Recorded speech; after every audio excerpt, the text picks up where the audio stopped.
Entire cities, built to last forever, standing empty within a single generation. Millions of people, gone, with no war, no invasion, and in some cases no bodies left behind to explain what happened. Archaeologists have spent over a century trying to answer the same haunting question, again and again, across different continents and different centuries. Where did everyone go? Tonight we're covering 15 ancient civilizations that didn't just decline. They disappeared, leaving behind ruins, riddles, and in some cases absolutely nothing at all. The Indus Valley Civilization, a language no one can read. Along the banks of the Indus River, in what is now Pakistan and northwestern India, a civilization once thrived that at its peak may have been home to more people than ancient Egypt and Mesopotamia combined.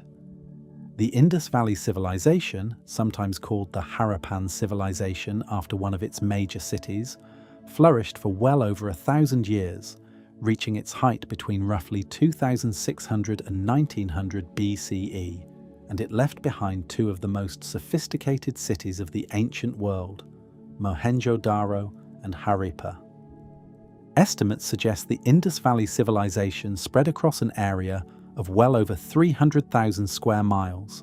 encompassing hundreds of settlements ranging from small villages to major cities, making it, by sheer geographic footprint, the largest of the three great early urban civilizations of the ancient world, larger even than contemporary Egypt or Mesopotamia, despite receiving a small fraction of the popular attention typically given to its more famous Bronze Age neighbours in most historical education today.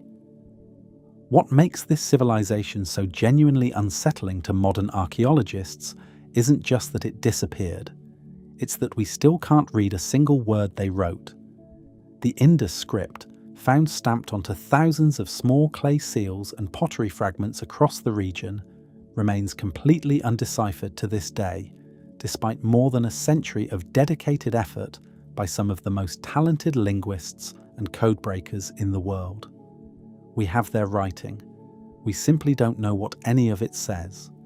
Part of what makes this particular script so stubbornly resistant to decipherment is the extreme brevity of the surviving inscriptions themselves, with the vast majority of known Indus texts containing fewer than 10 symbols, likely representing names, titles, or brief trade-related notations stamped onto small seals used to mark goods and property, rather than the extended narrative or administrative texts that helped scholars eventually crack both Egyptian hieroglyphics and Mesopotamian cuneiform. Without a longer text to work from, and without any bilingual inscription comparable to the famous Rosetta Stone that finally unlocked Egyptian hieroglyphics for European scholars in the 19th century, researchers attempting to decipher the Indus script have been forced to work with an extraordinarily limited and fragmentary body of evidence, and even basic questions, including whether the symbols represent a full spoken language at all, or possibly a simpler system of religious or trade-related symbols, remain genuinely unresolved among specialists in the field today. The cities themselves reveal a civilization that was, in many ways, more advanced than its more famous neighbours. Mohenjo-Daro featured a level of urban planning that wouldn't be matched again for thousands of years, with a precise grid layout of streets, standardised baked brick sizes used across the entire civilization, and a sophisticated system of covered drains and sewage channels running beneath nearly every home, connecting to a citywide sanitation network far more advanced than anything found in contemporary Egypt or Mesopotamia. Individual houses had private wells and bathing areas, suggesting a level of everyday comfort and public infrastructure that archaeologists rarely find preserved from this early period of human history. The remarkable consistency of standardized brick sizes across Indus Valley settlements, separated by hundreds of miles, suggests some form of centralized authority or widely shared building code, though genuinely little archaeological evidence has been found for the kind of monumental royal palaces, elaborate tombs, or lavish depictions of individual rulers that characterize contemporary Egyptian and Mesopotamian civilization. This absence has led many archaeologists to suspect the Indus Valley civilization may have been organized quite differently from its neighbors, perhaps governed by councils of merchants or religious authorities rather than powerful individual god-kings. Though without the ability to read their own written records, this remains an educated inference rather than a confirmed historical fact. One more layer of genuine mystery surrounding a civilization that continues to resist easy categorization.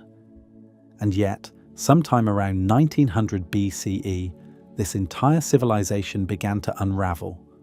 Cities were gradually abandoned. Trade networks that had once stretched as far as Mesopotamia collapsed.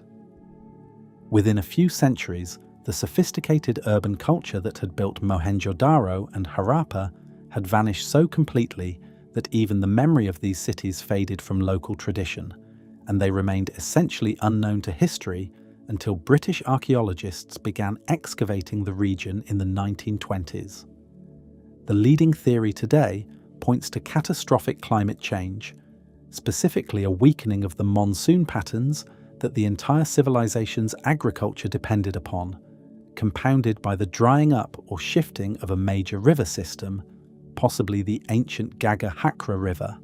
which some scholars believe corresponds to a river mentioned in later Indian religious texts. As the water that sustained their farmland disappeared, the massive urban populations that Indus cities had supported simply became impossible to maintain, and people appear to have gradually dispersed into smaller, more scattered agricultural communities across the wider region, abandoning the grand cities their ancestors had built. This gradual dispersal, rather than a single dramatic catastrophe, appears consistent with archaeological evidence showing a relatively slow, staged decline across different Indus Valley settlements rather than simultaneous, sudden abandonment everywhere at once, with some cities showing evidence of continued, if reduced, occupation for generations after their peak, while others were abandoned considerably earlier, a pattern that fits comfortably with a prolonged environmental crisis unfolding gradually across a huge geographic area rather than a single sudden military conquest or catastrophic natural disaster striking the entire civilization all at once. What makes the Indus Valley civilization particularly haunting, though, isn't just the mystery of their disappearance. It's the complete silence they left behind. Unlike Egypt, with its pharaohs and its written records boasting of conquests and religious devotion, or Mesopotamia, with its detailed cuneiform archives cataloguing everything from beer recipes to legal disputes, the Indus Valley gave us cities, drains, and thousands of small stone seals covered in symbols that remain, even today, a locked door we simply cannot open.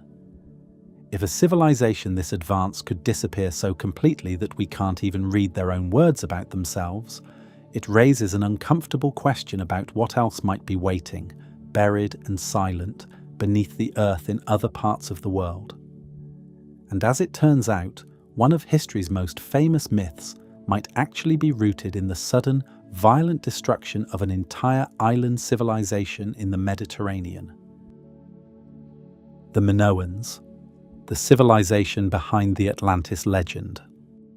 On the island of Crete in the Aegean Sea, a civilization rose that would come to be known as the first great sea power in European history. The Minoans, named after the legendary King Minos by the archaeologist who first excavated their ruins, built elaborate palace complexes, developed a sophisticated writing system, and maintained trade networks stretching across the eastern Mediterranean for well over 1,000 years, reaching their peak sometime around 1700 to 1450 BCE. The palace at Knossos, the largest and most elaborate Minoan structure ever discovered, contained over 1,000 interconnected rooms, elaborate multi-story construction, sophisticated plumbing with what appears to be an early form of flushing toilet, and vividly painted frescoes depicting bull-leaping ceremonies, marine life, and elegant flowing human figures rendered with a naturalism that feels startlingly modern for a civilization this ancient. The sheer complexity of the palace's layout, with its winding corridors and countless storage rooms, likely inspired the later Greek myth of the labyrinth, a maze built to contain the monstrous Minotaur, itself possibly a distorted folk memory of the bull imagery found throughout genuine Minoan art and ritual. The Minoans also developed two distinct writing systems during their long history, an earlier hieroglyphic-style script and a later, more streamlined system called Linear A, both of which remain largely undeciphered today, adding the Minoans to the growing list of civilizations covered tonight, whose own written explanation of themselves remains locked away from modern understanding. Unlike the later Linear B script, used by the Mycenaean Greeks who eventually absorbed Minoan territory and successfully deciphered in the 1950s once scholars recognized it as an early form of Greek, Linear A appears to record an entirely different, non-Greek language, one that hasn't been definitively connected to any other known ancient language family, leaving the actual Minoan language itself, much like Etruscan and the Indus script, a genuine linguistic mystery despite the substantial body of surviving inscriptions available for study. But it's what happened to this civilization that has captured public imagination for well over a century and continues to fuel one of the most persistent theories in the entire field of ancient history. Roughly 70 miles north of Crete sat the island of Thera, modern-day Santorini, home to another Minoan settlement. Sometime around 1600 BCE, give or take a few decades depending on which dating method scientists use, the volcano at the center of Thera erupted in one of the most powerful volcanic events in recorded human history, an explosion so massive that it's estimated to rank among the largest eruptions of the last 10,000 years. The precise dating of this eruption has actually become a genuinely fascinating point of scientific contention in its own right, with radiocarbon dating of preserved plant material and ice core samples from Greenland and Antarctica suggesting a date sometime in the 17th century BCE, while traditional archaeological dating based on Egyptian trade goods and pottery styles found at the site had long pointed toward a somewhat later date, closer to 1500 BCE.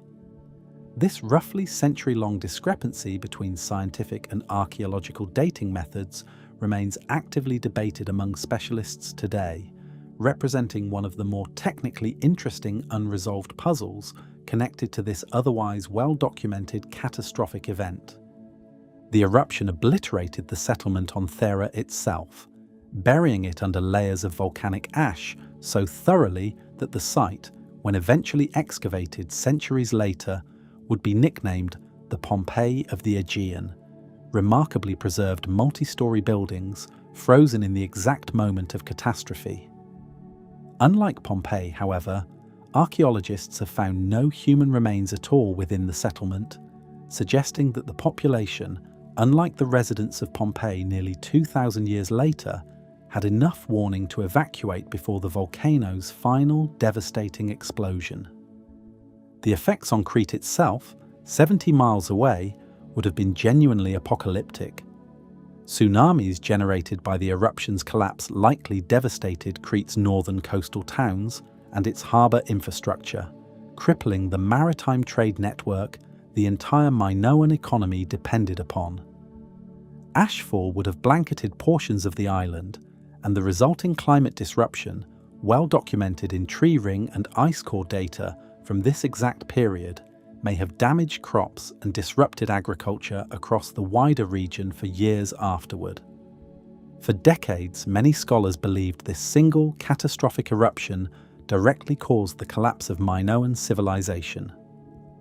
More recent archaeological evidence complicates that simple narrative. Minoan civilization actually continued for another century or more after the eruption, suggesting the immediate physical damage, while severe, wasn't itself the fatal blow. Instead, Many archaeologists now believe the eruption critically weakened Minoan trade networks and economic stability, leaving the civilization vulnerable to the mainland Mycenaean Greeks, who appear to have gradually taken control of Crete beginning around 1450 BCE, adopting and adapting Minoan culture, art, and administrative systems into their own, increasingly dominant civilization. Archaeological evidence from Knossos itself suggests this transition wasn't necessarily a straightforward military conquest, but rather a gradual process of political and cultural absorption, with the site continuing to be occupied and even expanded under what appears to be Mycenaean administrative control for a considerable period following the initial takeover, before the palace was ultimately destroyed by fire sometime around 1350 BCE, an event that finally brought organised Minoan Mycenaean palace administration on Crete to its definitive end, decades before the wider Bronze Age collapse would go on to devastate the Mycenaean mainland as well. The connection to the Atlantis legend comes from the ancient Greek philosopher Plato, who described a magnificent island civilization, advanced, wealthy, and maritime, that was swallowed by the sea in a single catastrophic day and night, as punishment from the gods for its people's growing arrogance. While Plato explicitly set his story centuries earlier and thousands of miles away, in the Atlantic Ocean beyond the Pillars of Hercules, the parallels to the sudden destruction of Thera, a wealthy island civilization consumed by volcanic catastrophe, have led generations of scholars to wonder whether garbled, centuries-old memories of the Thera eruption eventually filtered down into the story Plato would later tell. What we do know is that within a few centuries of the eruption, the sophisticated, art-loving civilization that built Knossos and traded across the entire Mediterranean had been fully absorbed into Mycenaean Greek culture, their distinctive script eventually replaced entirely,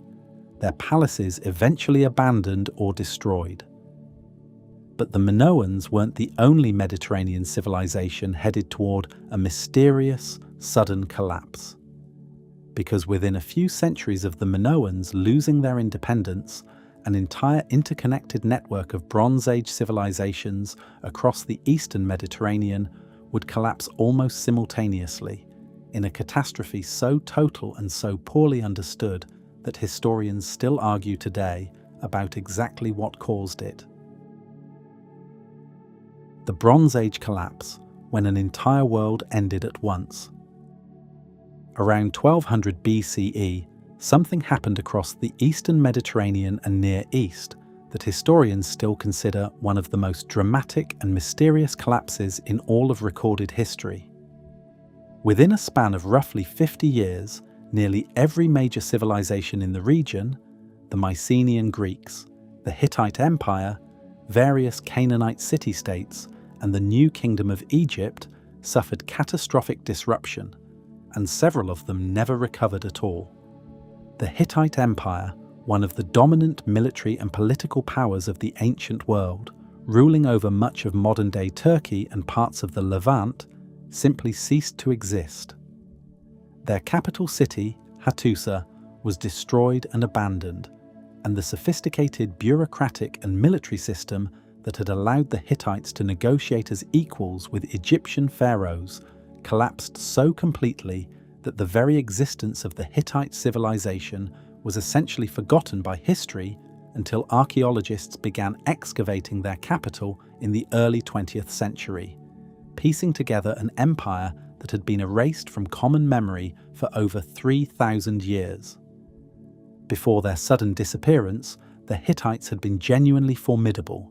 developing early ironworking technology that gave their weapons and tools a significant advantage over neighbouring Bronze Age powers, and fighting Egypt's pharaoh Ramesses II to a costly standstill at the Battle of Kadesh around 1274 BCE,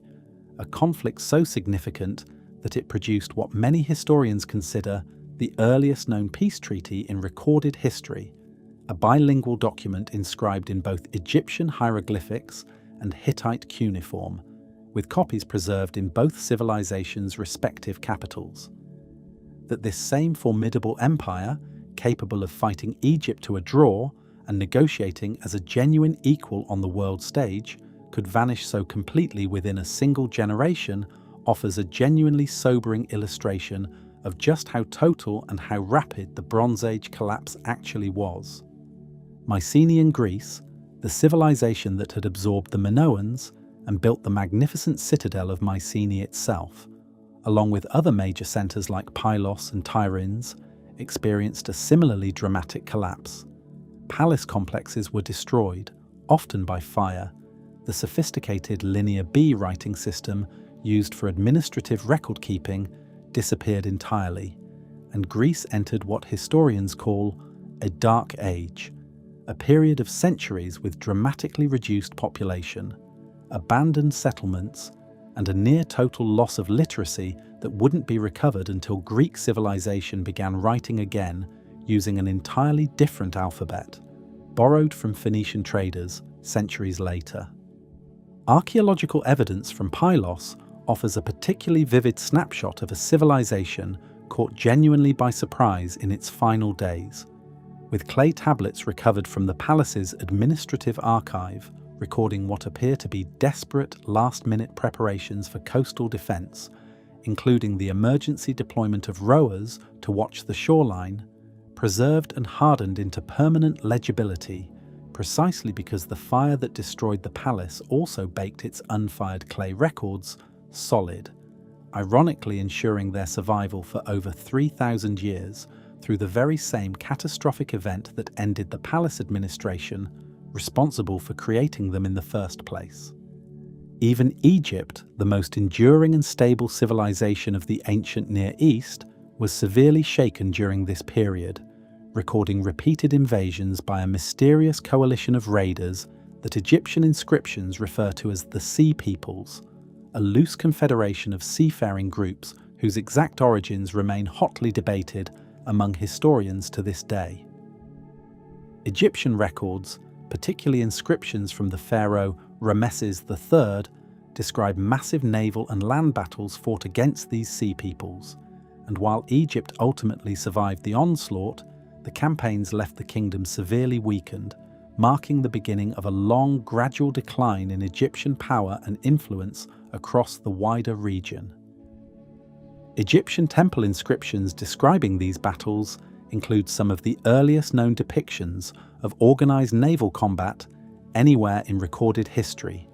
carved reliefs showing Egyptian ships trapping the invading Sea People's vessels in a coordinated ambush along the Nile Delta, with Egyptian archers raining arrows down upon the enemy fleet from the shore while additional ships blocked any possible retreat, a genuinely sophisticated combined arms military tactic for this early period of ancient warfare. Various groups mentioned by name within these Egyptian inscriptions, including peoples the Egyptians called the Peliset, Sherdan, and Dinayan, have been tentatively connected by different scholars to various later populations across the Mediterranean, including possible ancestral connections to the later Philistines, though establishing definitive links between these Bronze Age raiders and specific later ethnic groups remains a genuinely contested area of ongoing historical and archaeological research. What caused this simultaneous region-wide collapse remains one of the most actively debated questions in ancient history, and unlike many of the civilizations we'll cover tonight, no single explanation has achieved full scholarly consensus. Leading theories include a devastating, multi-decade drought documented through pollen and sediment analysis across the region, which would have triggered widespread famine and destabilized the complex trade networks. These interconnected civilizations depended upon for essential resources, like tin, needed to produce bronze weapons and tools. Compounding this environmental stress, evidence suggests a wave of destructive earthquakes struck the region during roughly this same period, a phenomenon some geologists have described as an earthquake storm, a cluster of major seismic events occurring in rapid succession across a tectonically active region. Some researchers have also pointed to the specific vulnerability created by the Bronze Age's near-total dependence on tin, a metal essential for producing bronze, but genuinely scarce and geographically concentrated in only a handful of known sources across the entire ancient world, some located as far away as modern-day Britain and Afghanistan, meaning that the sophisticated bronze-working economies of the Eastern Mediterranean depended on maintaining functional long-distance trade routes stretching across enormous distances. Any significant disruption to these already fragile, far-flung supply chains, whether from earthquake damage to coastal ports, piracy, or simple political instability along the trade routes themselves, could have created genuinely severe shortages of a material every one of these interconnected Bronze Age civilizations depended upon for both agricultural tools and military weapons alike. The mysterious sea peoples themselves may represent as much a symptom of this collapse as a cause. Refugees and displaced populations set into motion by the same famine, drought, and political instability affecting the settled kingdoms they eventually raided, creating a devastating cycle in which climate stress triggered migration, migration triggered further destabilization, and destabilization triggered the collapse of the very trade networks that might otherwise have helped these civilizations weather the crisis. What makes the Bronze Age collapse so genuinely chilling to consider is just how interconnected and sophisticated this world actually was before it fell apart. Diplomatic letters recovered from this period reveal kings and pharaohs addressing each other as brothers, arranging royal marriages, negotiating trade agreements for essential resources, and maintaining what was, in essence, an early international system remarkably similar in complexity to modern diplomatic relations. Within the span of a single human lifetime, nearly all of it came apart, and several of the civilizations involved, the Hittites most dramatically, never recovered any political identity again. The Bronze Age collapse teaches us something crucial for understanding several more entries on tonight's list: that sophistication and interconnection, rather than protecting a civilization from collapse, can sometimes make that collapse more sudden and more total, since a network of civilizations dependent on each other for trade and stability can unravel with startling speed once any single critical link breaks down.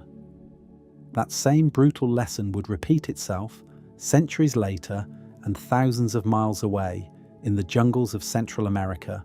where one of the most sophisticated civilizations ever built in the Americas would experience its own sudden, dramatic collapse. The classic Maya collapse, cities abandoned to the jungle. Deep within the rainforests of modern-day Guatemala, Belize, and southern Mexico lie the ruins of some of the most architecturally and intellectually advanced cities ever built in the ancient Americas. The Maya civilization developed a fully developed writing system, one of only a handful of independently invented scripts in all of human history, along with a mathematical system that included the concept of 0 centuries before it appeared in Europe, and an astronomical calendar so precise that it accurately tracked the movements of Venus and predicted eclipses with remarkable accuracy. Unlike the Indus script, Linear A, or Etruscan, Maya hieroglyphic writing has actually been substantially deciphered, largely through decades of dedicated work by epigraphers piecing together the phonetic and logographic elements of this genuinely complex writing system, allowing modern researchers to read royal genealogies, military campaigns, and religious ceremonies directly from carved stone monuments and painted ceramic vessels in the Maya rulers' own words. This successful decipherment makes the Maya collapse considerably better documented and understood from the civilization's own perspective than nearly any other entry on tonight's list, since surviving inscriptions from the final decades before collapse record genuine, contemporary anxiety among Maya rulers, including desperate religious ceremonies and monument dedications seemingly aimed at restoring cosmic and political order during a period their own royal scribes clearly recognized as a time of genuine crisis. At the height of what historians call the Classic Period, roughly 250 to 900 CE, the Maya built enormous cities like Tikal, Calakmul, and Copan, complete with towering stone pyramids, elaborate palace complexes, and sophisticated systems of reservoirs and canals designed to manage water in a region without any permanent rivers of significant size. Population estimates for the wider Maya lowlands during this period suggest a civilization numbering in the millions, supported by intensive agricultural techniques, including raised fields and terracing, that allowed farming communities to sustain population densities that modern archaeologists initially found difficult to believe possible in this environment. Recent LiDAR surveys, the same laser-based aerial mapping technology that revealed Angkor's true scale, have similarly transformed scholarly understanding of Maya population density, uncovering evidence of vastly more extensive networks of causeways, terraced farmland, and defensive earthworks hidden beneath the jungle canopy across the Maya lowlands than ground-based surveys alone had ever suggested, leading some researchers to substantially revise population estimates for the classic Maya world upward, potentially suggesting a civilization considerably more densely settled and therefore considerably more vulnerable to the specific agricultural and environmental pressures that would eventually contribute to its collapse than earlier generations of archaeologists had ever fully appreciated. Then between roughly 800 and 900 CE, in what historians call the Terminal Classic Period,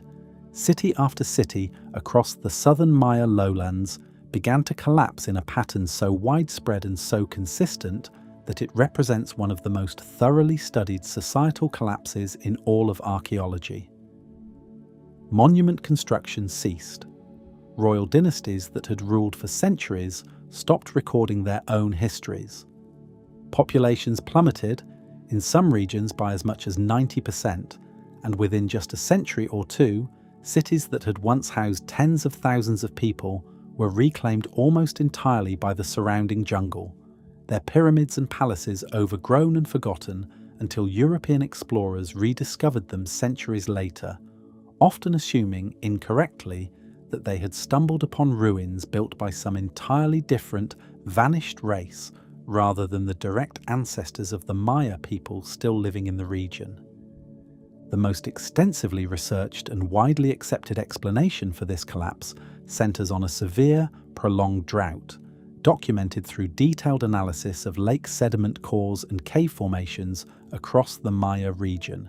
which reveal a series of increasingly severe dry periods occurring right at the time the archaeological evidence shows major cities failing. Some of the most severe droughts identified through this research may have reduced rainfall by as much as 40% compared to normal levels, a genuinely catastrophic reduction for a civilization whose sophisticated water management systems, however impressive, still depended fundamentally on seasonal rainfall to fill their reservoirs each year. Researchers studying stalagmites from caves in the Yucatan Peninsula have been able to reconstruct rainfall patterns with genuinely remarkable year-by-year precision, since the mineral layers that build up gradually within these cave formations respond directly to changing moisture levels,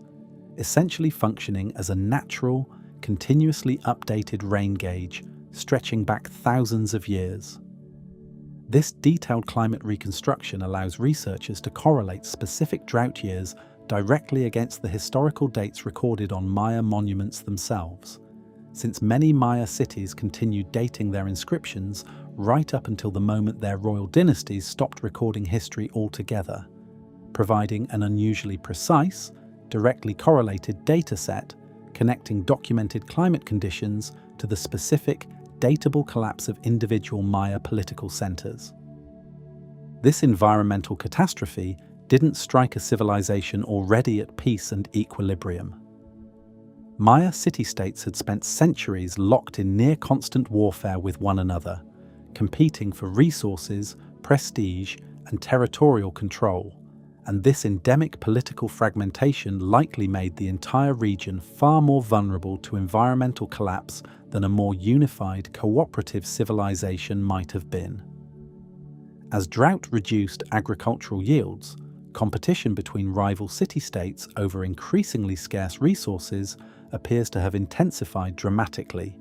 and archaeological evidence from several sites shows increased fortification and clear signs of violent conflict during exactly this period of environmental stress, suggesting a vicious cycle in which climate catastrophe fueled warfare, and warfare further undermined the cooperative infrastructure and trade networks that might otherwise have helped communities weather the drought. Deciphered inscriptions from several Maya sites dating to these final turbulent decades record an increasing frequency of warfare between neighboring city-states, along with growing evidence of dynasties collapsing entirely following military defeat, a documented historical pattern that stands in genuinely stark contrast to the relative political stability recorded during the earlier centuries of the Classic period, when major Maya cities, while still engaging in periodic conflict, generally maintained more stable, longer-lasting ruling dynasties without quite the same intensity and frequency of dynastic collapse that terminal Classic period inscriptions increasingly document as environmental and political pressure mounted across the entire region simultaneously. It's crucial to understand what this collapse actually was, and equally important to understand what it wasn't. The Maya people themselves never disappeared. Millions of their descendants continue to live across the same region today, speaking Mayan languages and maintaining cultural traditions with direct roots stretching back to this ancient civilization. What collapsed specifically was the political and urban system of the southern lowlands, the great cities, the divine kingship, the monumental architecture, and the elaborate court culture that had defined Maya civilization at its peak. Maya civilization actually continued to flourish for centuries afterward in the northern Yucatan Peninsula, where cities like Chichen Itza rose to prominence well after the southern collapse, demonstrating that this wasn't a total civilizational extinction so much as a dramatic, regionally specific reorganization following genuine environmental catastrophe. This regional distinction between the southern lowlands and the northern Yucatan matters enormously for understanding the true scope of what actually happened, since the specific drought conditions that devastated the southern lowlands appear to have affected the northern Yucatan somewhat less severely, and northern cities also benefited from proximity to natural sinkholes called cenotes, which provided a more reliable year-round water source, less dependent on the same seasonal rainfall patterns that southern cities' reservoir systems required,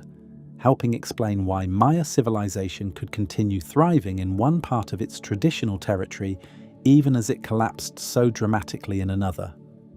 Still, walking through the ruins of Tikal, or Calakmul today, standing before pyramids that once anchored cities of tens of thousands of people,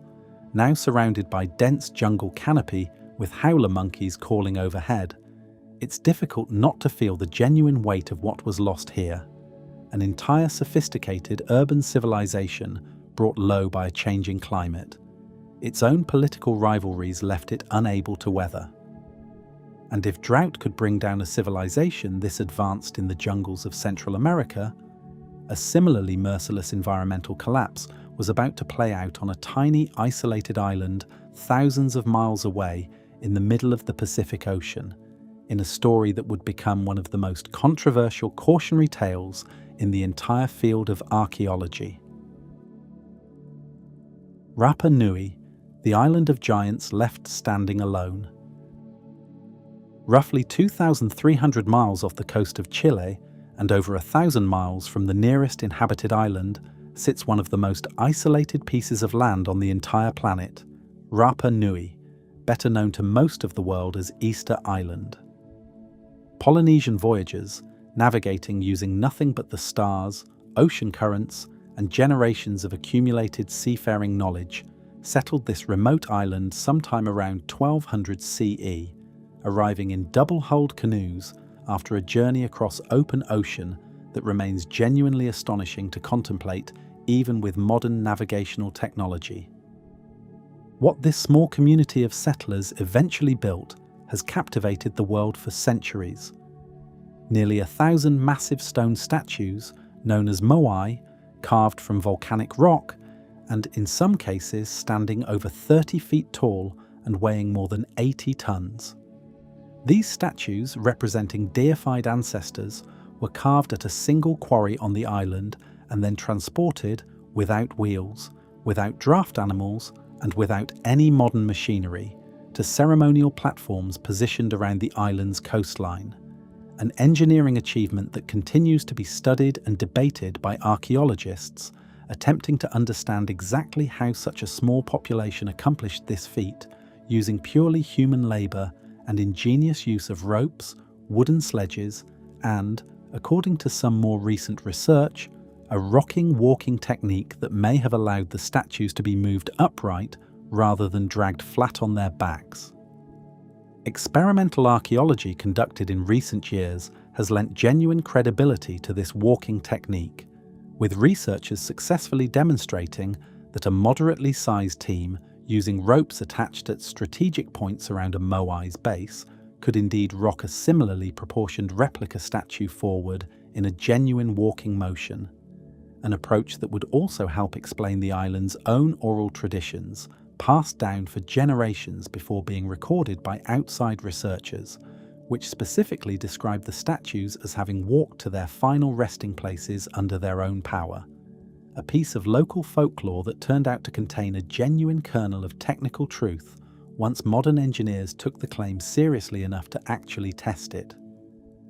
By the time European explorers first arrived at the island in 1722, on Easter Sunday, giving the island its now common Western name, they found a population that had dramatically declined from its apparent peak, living among hundreds of massive statues, many of them toppled, on a landscape that was almost entirely treeless, a stark and genuinely eerie sight for sailors accustomed to the lush, forested islands found throughout the rest of Polynesia. For decades, the dominant explanation for Rapa Nui's dramatic decline centered on a theory of ecological suicide, the idea that the island's inhabitants, driven by intense competition between rival clans to build ever larger statues as symbols of prestige, cut down the island's entire forest cover, primarily a species of giant palm tree, to use as rollers, levers, and construction material in the statue building process. According to this theory, as deforestation progressed, soil erosion intensified, agricultural productivity collapsed, and the loss of large trees suitable for building ocean-going canoes trapped the population on an increasingly barren island, unable even to fish effectively in deep water anymore, ultimately triggering a catastrophic population crash, internal warfare, and even instances of cannibalism recorded in the island's own oral traditions. Pollen analysis extracted from lake sediment cores on the island has confirmed that Rapa Nui was indeed once covered in extensive palm forest prior to human settlement, with this forest cover declining dramatically and steadily over the centuries following the Polynesian settlers' arrival, providing genuine physical confirmation that significant deforestation absolutely did occur, even as researchers continue actively debating the precise combination of human logging, invasive rat predation on palm seeds, and changing climate conditions that ultimately drove this dramatic and clearly documented environmental transformation. This narrative of a society so obsessed with monument building and internal status competition that it destroyed the very environment it depended upon for survival became one of the most widely cited cautionary tales in modern environmental writing, frequently invoked as a warning about the dangers of resource depletion and ecological short-sightedness on a global scale. More recent archaeological and genetic research, however, has significantly complicated this simple narrative of self-inflicted ecological collapse. Some researchers now argue that rats, which arrived alongside the original Polynesian settlers, either as intentional food sources or as unintentional stowaways, may have played a far larger role in the island's deforestation than previously believed, since Pacific rats are known to consume palm seeds and nuts extensively, potentially preventing the island's forests from regenerating even without extensive human logging. Additional research examining the island's population at the actual time of European contact suggests the population decline may not have been as severe or as sudden as earlier theories assumed,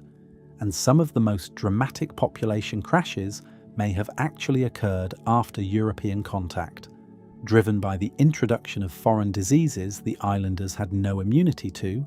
along with the devastating impact of slave raids conducted by South American traders during the 19th century, which forcibly removed a significant portion of the island's remaining population, including individuals who held crucial traditional knowledge about the island's history and religious practices. These 19th century slave raids, conducted primarily by Peruvian ships seeking laborers for South American guano mining operations, ultimately captured and forcibly removed well over 1,000 Rapa Nui islanders during the early 1860s alone, including, according to historical accounts, the island's own paramount chief and much of its remaining literate class capable of reading the island's own undeciphered Rongorongo script, a genuinely tragic loss that likely destroyed whatever remaining oral and written knowledge might otherwise have survived to help modern researchers definitively resolve the island's earlier pre-contact history. Combined with the smallpox epidemic that swept through the survivors upon their eventual limited repatriation to the island, this specific 19th century catastrophe arguably did more concentrated, well-documented damage to Rapa Nui's population and cultural continuity than the entire preceding period of alleged prehistoric ecological collapse combined. What remains genuinely undisputed is the physical evidence still standing across the island today. Hundreds of massive stone figures, some finished and erected, others abandoned mid-construction at the quarry itself, frozen in the exact moment their creators stopped working on them for reasons that remain, even now, a subject of active scholarly debate. Whether the primary cause was ecological self-destruction, invasive rodents, foreign disease, human trafficking, or some combination of catastrophic factors compounding one another, Rapa Nui stands today as a genuinely sobering monument to how quickly an isolated, resourceful civilization can find itself pushed past a point of no return. If a society this ingenious could nonetheless find itself trapped by the very limits of its own isolated environment, it raises an important question about civilizations that arose not on remote islands, but in the very heart of a massive continent surrounded by seemingly endless land and resources. And in North America, one such civilization built a city larger than London at the time, only to abandon it so completely that its very name has been lost to history. Cahokia, America's forgotten metropolis. Just across the Mississippi River from modern-day St. Louis, in what is now Illinois, once stood the largest city in North America north of Mexico, a metropolis that, at its peak around 1100 CE, likely housed somewhere between 10 and 20,000 people within the city itself, with tens of thousands more living in surrounding satellite communities, a population size that wouldn't be matched or exceeded by any city within the present-day United States until Philadelphia grew past it sometime in the 1780s, nearly 700 years later. We call this civilization Cahokia today, but that name comes from a much later Native American group entirely unrelated to the city's actual builders, who had already been gone for centuries by the time European explorers and settlers arrived in the region. The people who actually built this remarkable city left behind no written records that have survived, and we genuinely don't know what they called themselves, what language they spoke, or what specific name they gave to the metropolis they constructed. What they left behind instead is monumental earthwork architecture on a genuinely staggering scale. Monk's Mound, the largest structure at the site, covers roughly 14 acres at its base, larger than the base of the Great Pyramid of Giza, and originally rose in 4 terraced levels to a height of approximately 100 feet, constructed entirely through the accumulated labour of workers carrying basket after basket of earth by hand, without wheelbarrows, without draft animals, and without any metal tools, an engineering and organisational achievement that required a level of centralised authority and coordinated labour that continues to impress archaeologists studying the site today. Excavations into Monk's Mound have revealed that its construction actually took place in numerous distinct stages over a period of decades,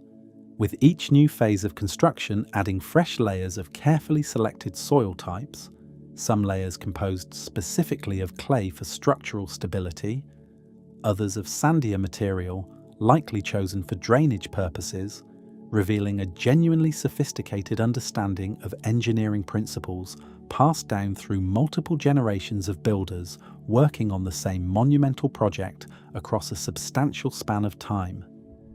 Excavations near the mound's summit have also uncovered evidence of a large wooden structure that once stood atop the highest terrace, likely serving as the residence or ceremonial building for Cahokia's paramount ruler,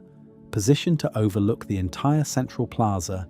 and the thousands of residents who would have gathered there for major ceremonies and events. Cahokia's builders constructed over 120 earthen mounds across their city, many serving as platforms for important residences, temples, or ceremonial structures, arranged around large open plazas that likely hosted games, markets, and religious ceremonies. Evidence recovered from the site indicates a genuinely sophisticated urban society with clear social stratification, extensive trade networks reaching as far as the Gulf of Mexico and the Great Lakes region, and a complex religious cosmology reflected in the careful astronomical alignment of several of the city's key structures,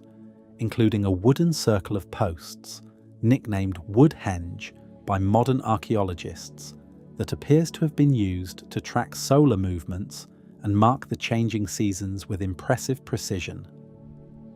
Trade goods recovered from Cahokia and surrounding sites revealed just how extensive this ancient city's economic and cultural reach genuinely was, including copper originating from sources near Lake Superior, hundreds of miles to the north, marine shells sourced from the Gulf Coast far to the south, and a distinctive style of pottery and religious iconography, sometimes called the Southeastern Ceremonial Complex by archaeologists, that spread across a huge portion of what is now the southeastern and midwestern United States during Cahokia's period of greatest influence, suggesting this single city functioned as a genuine cultural and religious hub connecting communities across an enormous portion of the North American continent. One of the most genuinely unsettling archaeological discoveries at Cahokia involves a large burial mound containing the remains of an important individual, likely a ruler or high-status leader, buried alongside an elaborate array of ceremonial objects and, more disturbingly, the remains of what appear to have been sacrificial victims, including a group of young women found buried together in a manner suggesting they were killed as part of a single funerary ritual connected to this leader's death. This evidence of ritual sacrifice, while genuinely difficult to contemplate, offers a rare and valuable window into the religious beliefs and social hierarchy of a civilization that otherwise left us no written explanation of its own worldview. By around 1350 CE, Cahokia's population had declined dramatically, and within another century or so, the once thriving metropolis had been almost entirely abandoned, its mounds left to be gradually overgrown, its purpose and history essentially forgotten even by nearby Native American communities within just a few generations. When French explorers arrived in the region centuries later, they found the massive earthworks but no living descendants who could explain who had built them or why the city had been abandoned. Archaeologists studying Cahokia's decline point to a combination of factors that likely compounded one another over time. Evidence suggests the surrounding region experienced significant deforestation as Cahokia's growing population consumed timber for construction and fuel, likely contributing to increased flooding and soil erosion in the agricultural land the city depended upon. Climate data from this period also indicates a shift toward a cooler, drier climate pattern across North America, potentially reducing agricultural yields at exactly the time the city's population had grown to its maximum resource-straining size. Some archaeological evidence also points to increasing social and political tension within the city during its final decades, including the construction of a defensive wooden stockade around the central precinct, suggesting genuine concerns about internal conflict or external threats in the period leading up to the city's abandonment. This defensive stockade, which archaeologists have traced through post-hole patterns, indicating it was rebuilt at least 3 separate times during Cahokia's final century, encircled the city's most important ceremonial and residential core, physically separating the elite center of the city from surrounding residential areas in a way that represents a genuinely notable departure from the more open, seemingly less defensively minded layout that had characterized Cahokia during its earlier, more stable centuries of continuous growth, offering physical, structural evidence of mounting social tension that corroborates the broader environmental and climate pressures researchers have identified through independent lines of scientific evidence. What makes Cahokia's story particularly striking is simply how thoroughly it has been erased from popular historical memory, despite representing one of the largest and most sophisticated pre-Columbian cities anywhere north of central Mexico. Most people learning American history in school never hear Cahokia mentioned at all, even though its central mound remains to this day one of the largest earthen structures ever built anywhere in the pre-modern world. It stands as a genuine reminder that entire sophisticated urban civilizations can rise, flourish, and then disappear so completely that even their own name is lost, right in the heart of a continent most people assume had no cities at all before European contact. Cahokia's near-total absence from mainstream historical education reflects a broader pattern of selective historical memory that genuinely deserves scrutiny, since the site itself has been designated a UNESCO World Heritage Location, specifically in recognition of its extraordinary archaeological significance, placing it in the same formal category of global historical importance as sites like the Egyptian pyramids and the Great Wall of China, even though public awareness of Cahokia remains dramatically lower than these other, more universally recognized ancient wonders. A genuine gap between formal scholarly recognition and everyday public knowledge that several archaeologists and historians have actively worked to address through renewed public education efforts at the site itself in recent years. Cahokia wasn't the only advanced society in ancient North America to build remarkable architecture, only to abandon it under circumstances that remain, even today, a genuine mystery.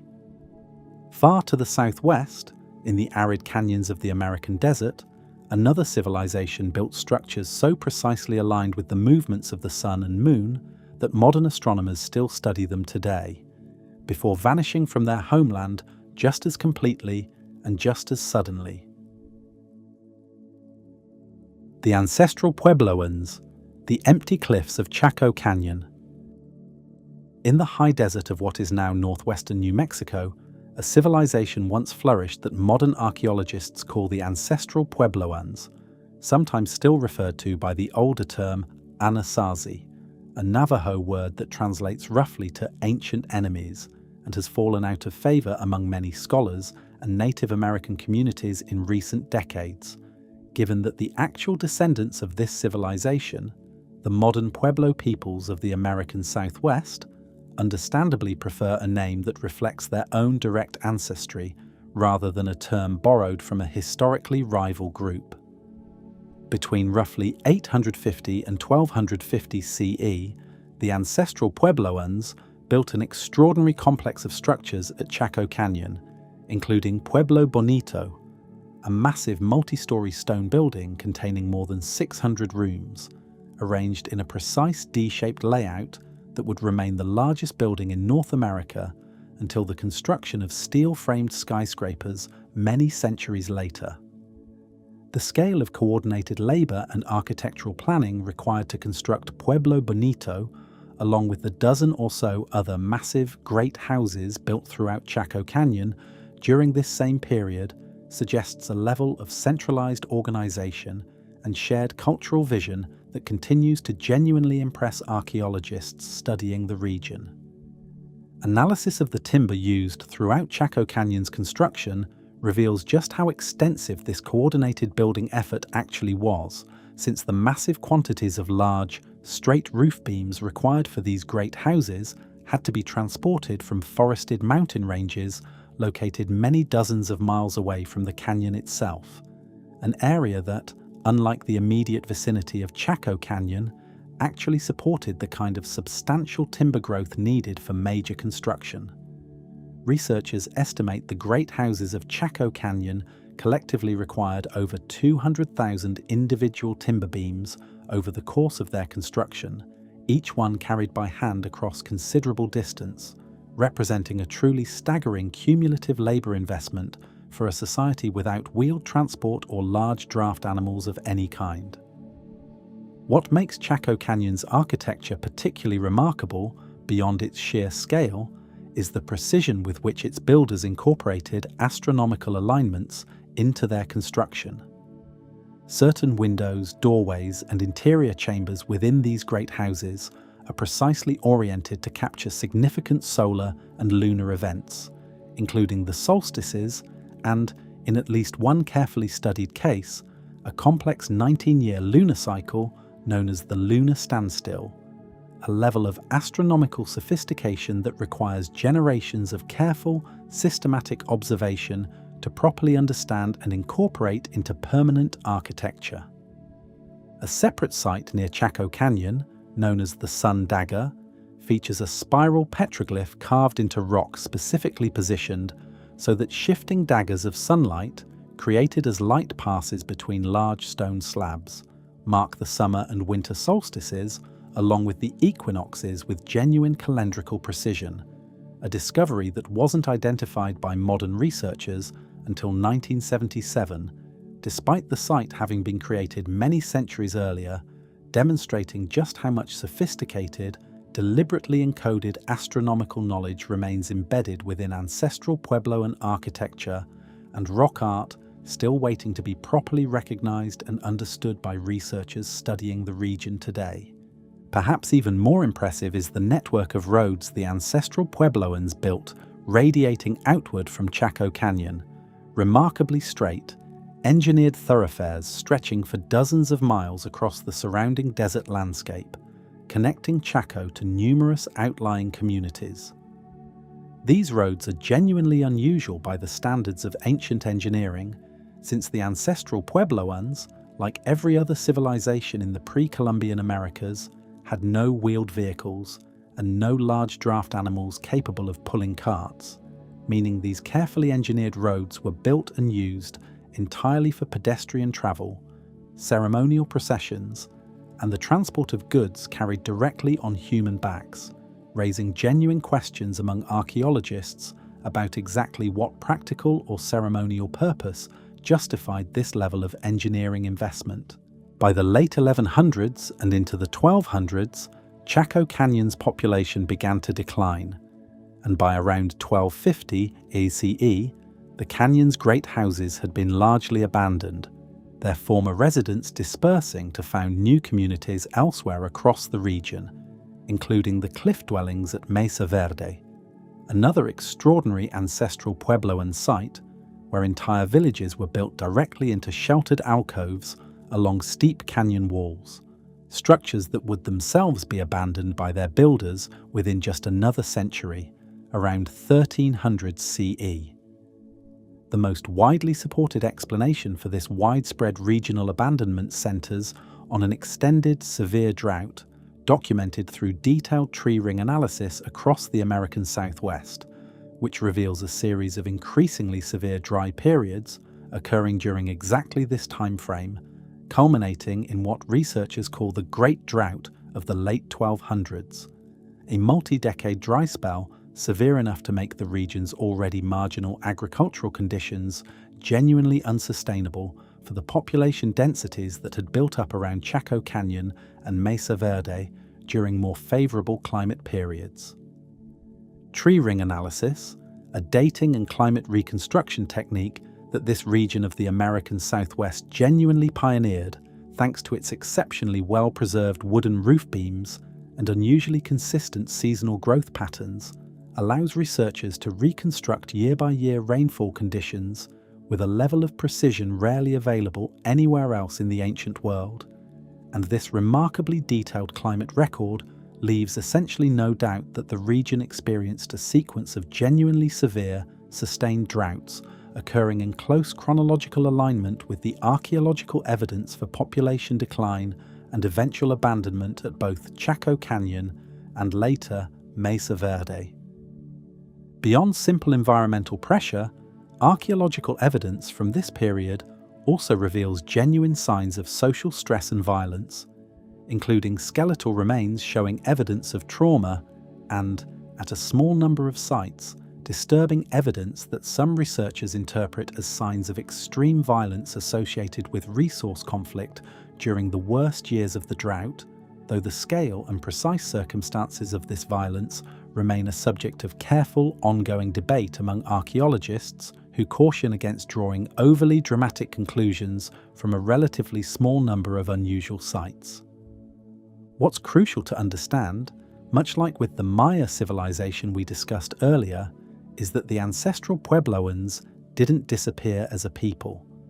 Their descendants, the modern Pueblo communities of New Mexico and Arizona, including the Hopi, Zuni, and various Rio Grande Pueblo nations, maintain direct cultural and, according to genetic and linguistic evidence, ancestral continuity with the builders of Chaco Canyon, having migrated to new, more sustainable locations as the climate shifted, carrying forward religious traditions, architectural techniques, and agricultural knowledge that trace directly back to this earlier civilization. What vanished specifically was the particular, concentrated urban and ceremonial system centered on Chaco Canyon itself, a great center of trade, astronomy, and religious pilgrimage that stood empty and silent for the better part of 8 centuries before modern archaeologists began the careful work of piecing its story back together. Modern Pueblo communities themselves have played an increasingly central and genuinely valued role in how archaeologists interpret and preserve Chaco Canyon today, offering oral traditions, ceremonial knowledge, and direct ancestral perspective that ground-based archaeological excavation alone could never fully provide. A collaborative approach to studying and protecting this remarkable site that stands in genuinely welcome contrast to earlier generations of archaeological research, which too often proceeded with minimal meaningful consultation with the very descendant communities whose ancestors had actually built and lived within these remarkable structures centuries earlier. The pattern we've now seen repeated across several continents, sophisticated societies undone by climate shifts their own success had left them vulnerable to, takes on an entirely different and even more mysterious character when we turn to a civilization in South America that left behind some of the most instantly recognizable and genuinely baffling markings ever created by human hands, lines, and figures so massive that they can only be properly appreciated from thousands of feet in the air. The Nazca, the lines only, the sky can see. Along the arid coastal plain of southern Peru, between roughly 100 BCE and 800 CE, the Nazca civilization created one of the most visually striking and genuinely mysterious archaeological sites anywhere in the world. A vast collection of enormous geometric shapes, straight lines stretching for miles across the desert floor, and detailed figurative designs depicting animals, including a hummingbird, a monkey, a spider, and a condor. Some of these figures measuring several hundred feet across, so large that their true form only became fully apparent after the invention of powered flight, allowed observers to view them properly from the air for the very first time in the 20th century. The Nazca lines, as they've come to be known, were created using a remarkably simple technique: the removal of a layer of reddish-brown, iron oxide-coated pebbles covering the desert surface, exposing the lighter, yellowish-grey ground underneath. Because this particular stretch of Peruvian desert receives almost no rainfall and experiences minimal wind erosion, these exposed lines have remained visible on the landscape for well over 1,000 years since their creation. An extraordinary example of environmental preservation that has allowed modern researchers to study markings that would have eroded away within decades almost anywhere else on the planet. This same remarkable preservation, ironically, has also made the Nazca lines genuinely vulnerable to modern human activity in ways their ancient creators could never have anticipated, since the same fragile, undisturbed desert surface that has protected the lines from natural weathering for a millennium can be permanently damaged by even a single set of vehicle tire tracks or careless footprints.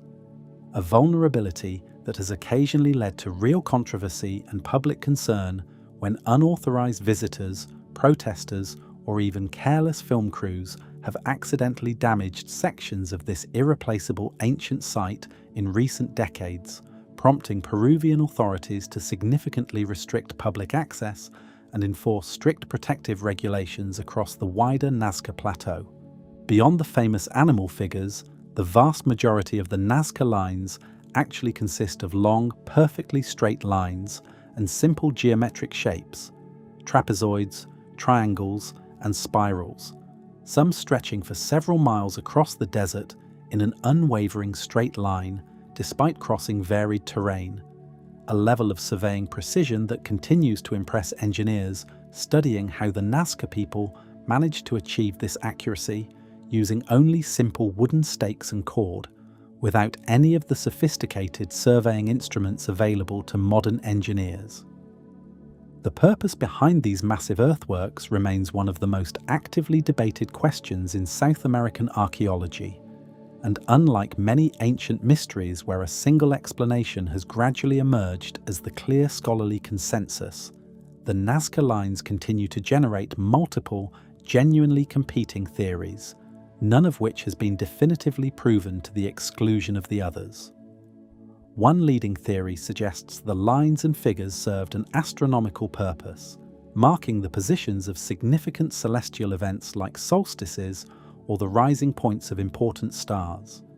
Though systematic studies attempting to verify consistent astronomical alignments across the full collection of lines have produced genuinely mixed and inconclusive results.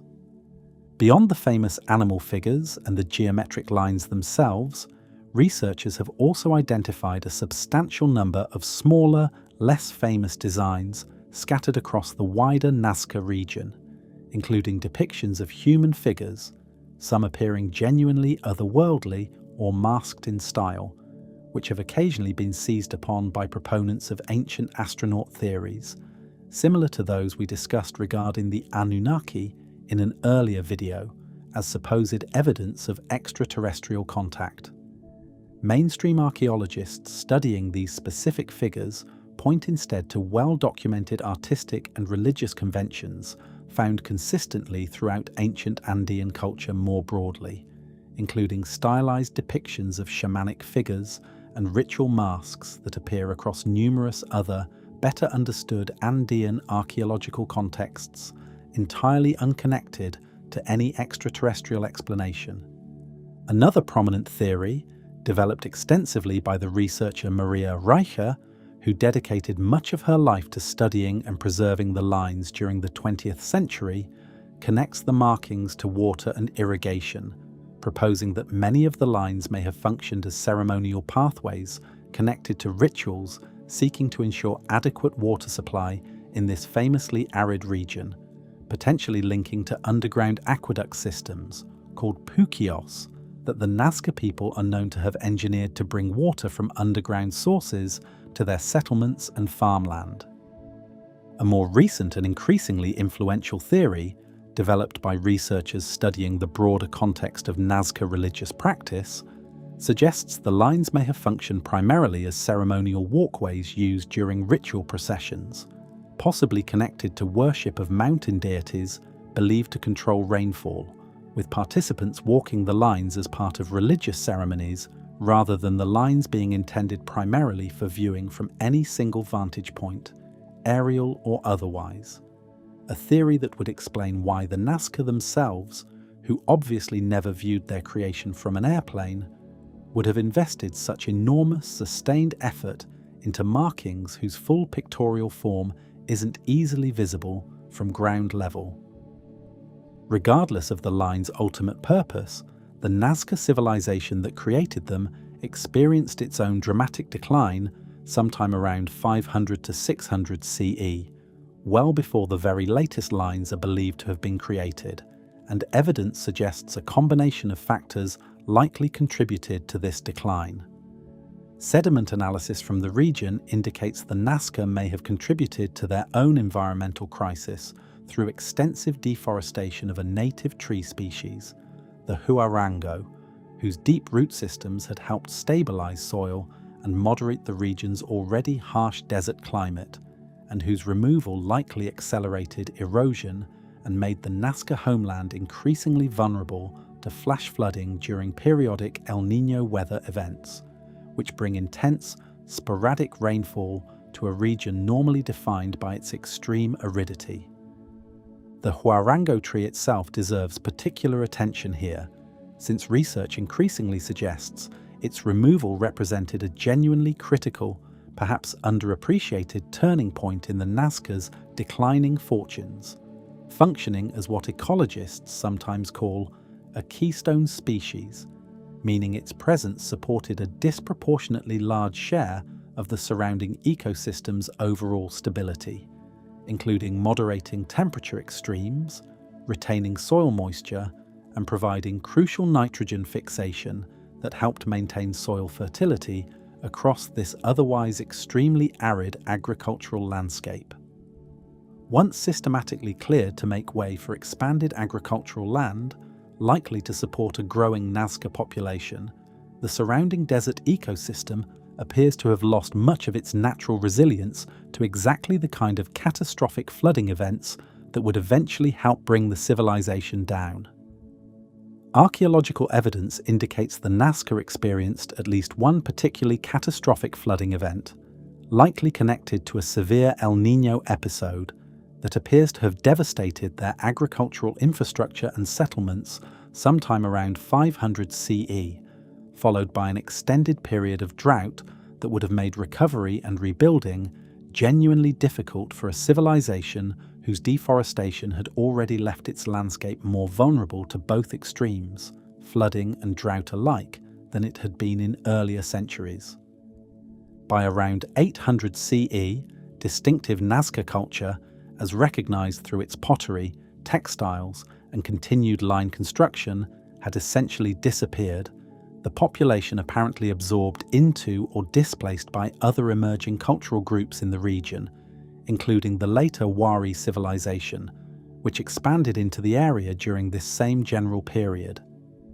The lines themselves remained silent and largely unknown to the outside world for well over 1,000 years, until the invention of the airplane finally allowed human eyes to properly appreciate the full scale of what a civilization without any aerial perspective had somehow managed to create. If the Nazca could create structures whose true form was invisible from the ground and only became apparent centuries later, once humans finally gained the ability to fly, it raises fascinating questions about what other ancient peoples might have built with purposes and perspectives we still struggle to fully understand today.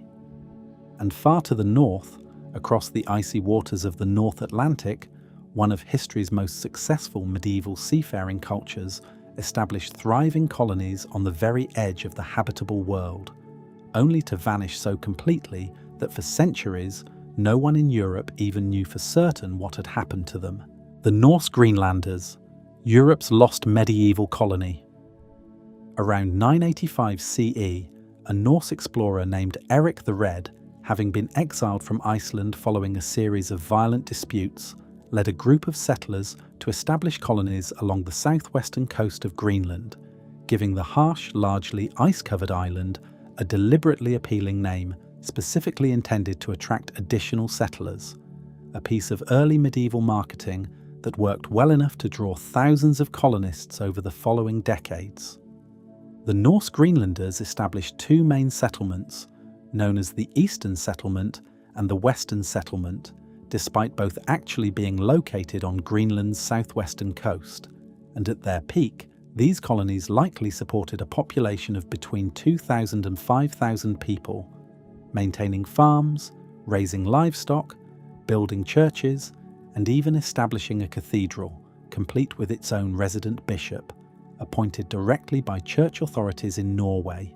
demonstrating just how thoroughly integrated these remote colonies were into the broader medieval European world, despite their genuinely extreme geographic isolation.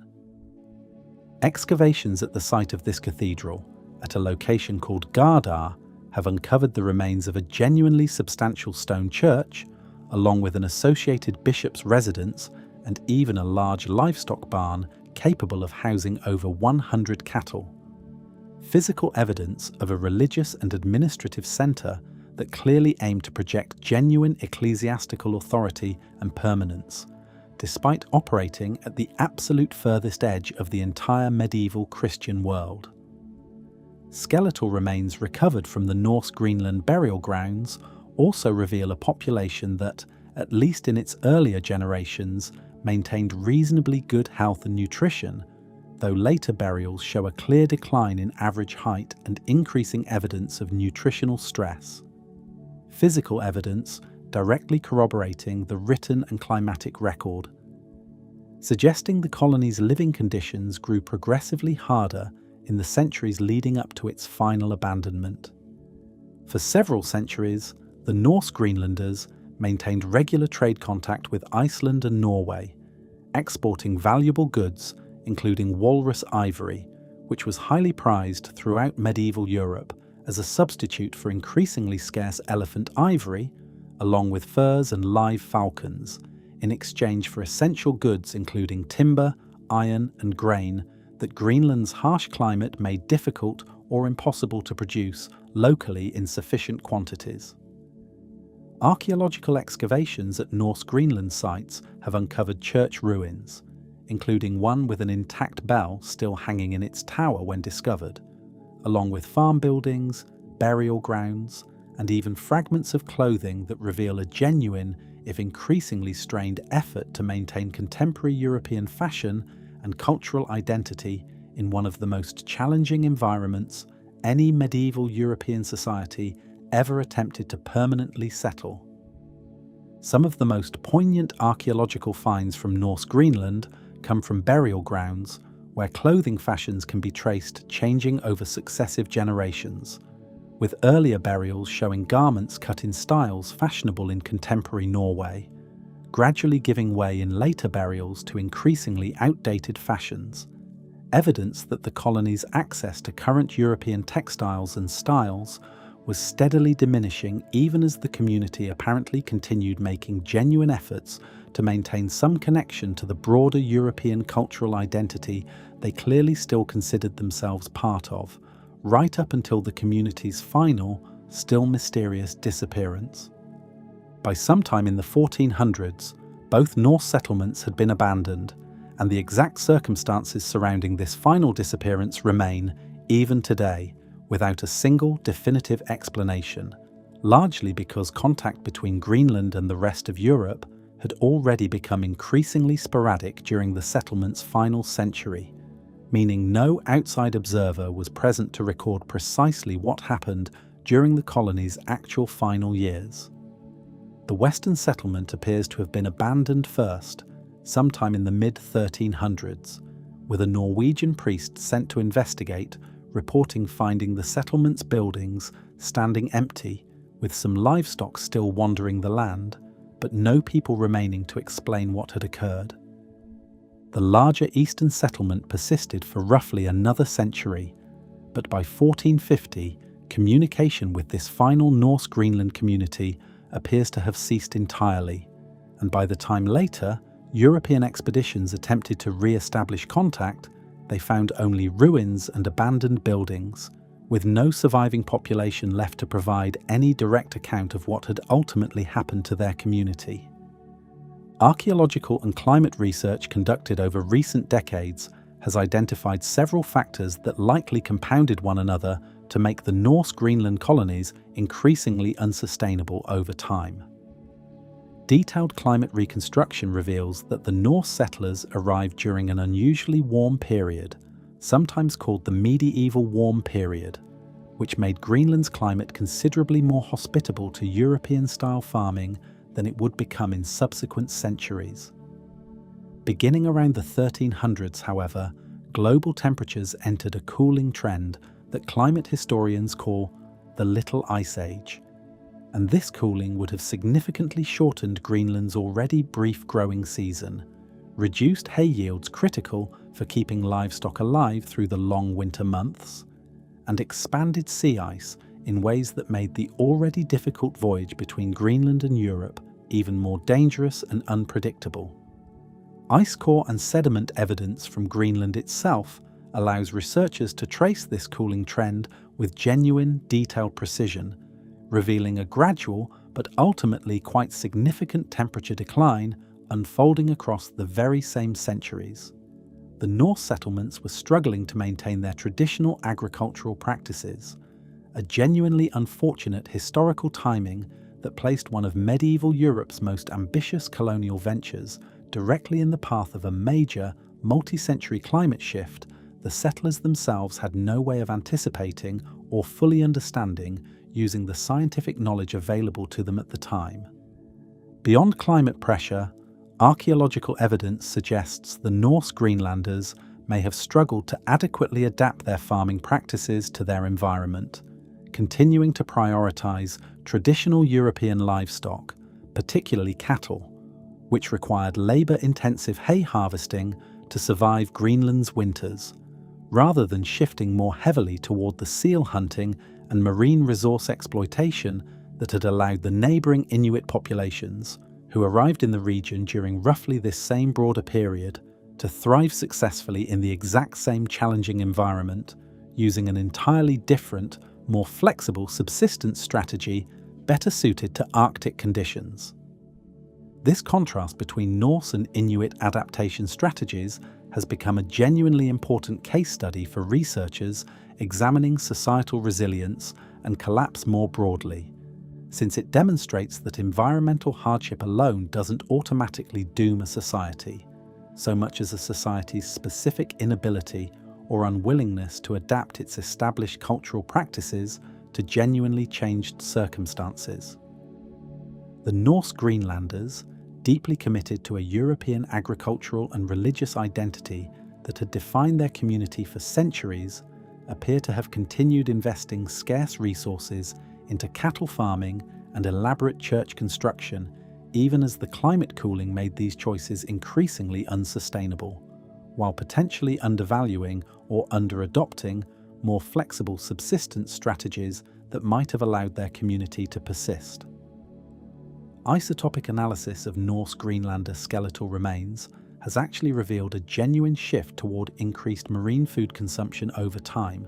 suggesting the settlers weren't entirely inflexible in practice, even if this adaptation ultimately proved insufficient to offset the mounting combination of climate, trade, and demographic pressures the colony faced during its final difficult century. Some additional evidence points to declining trade contact with Europe as another contributing factor, since changing European fashion trends reduced demand for walrus ivory around exactly this period,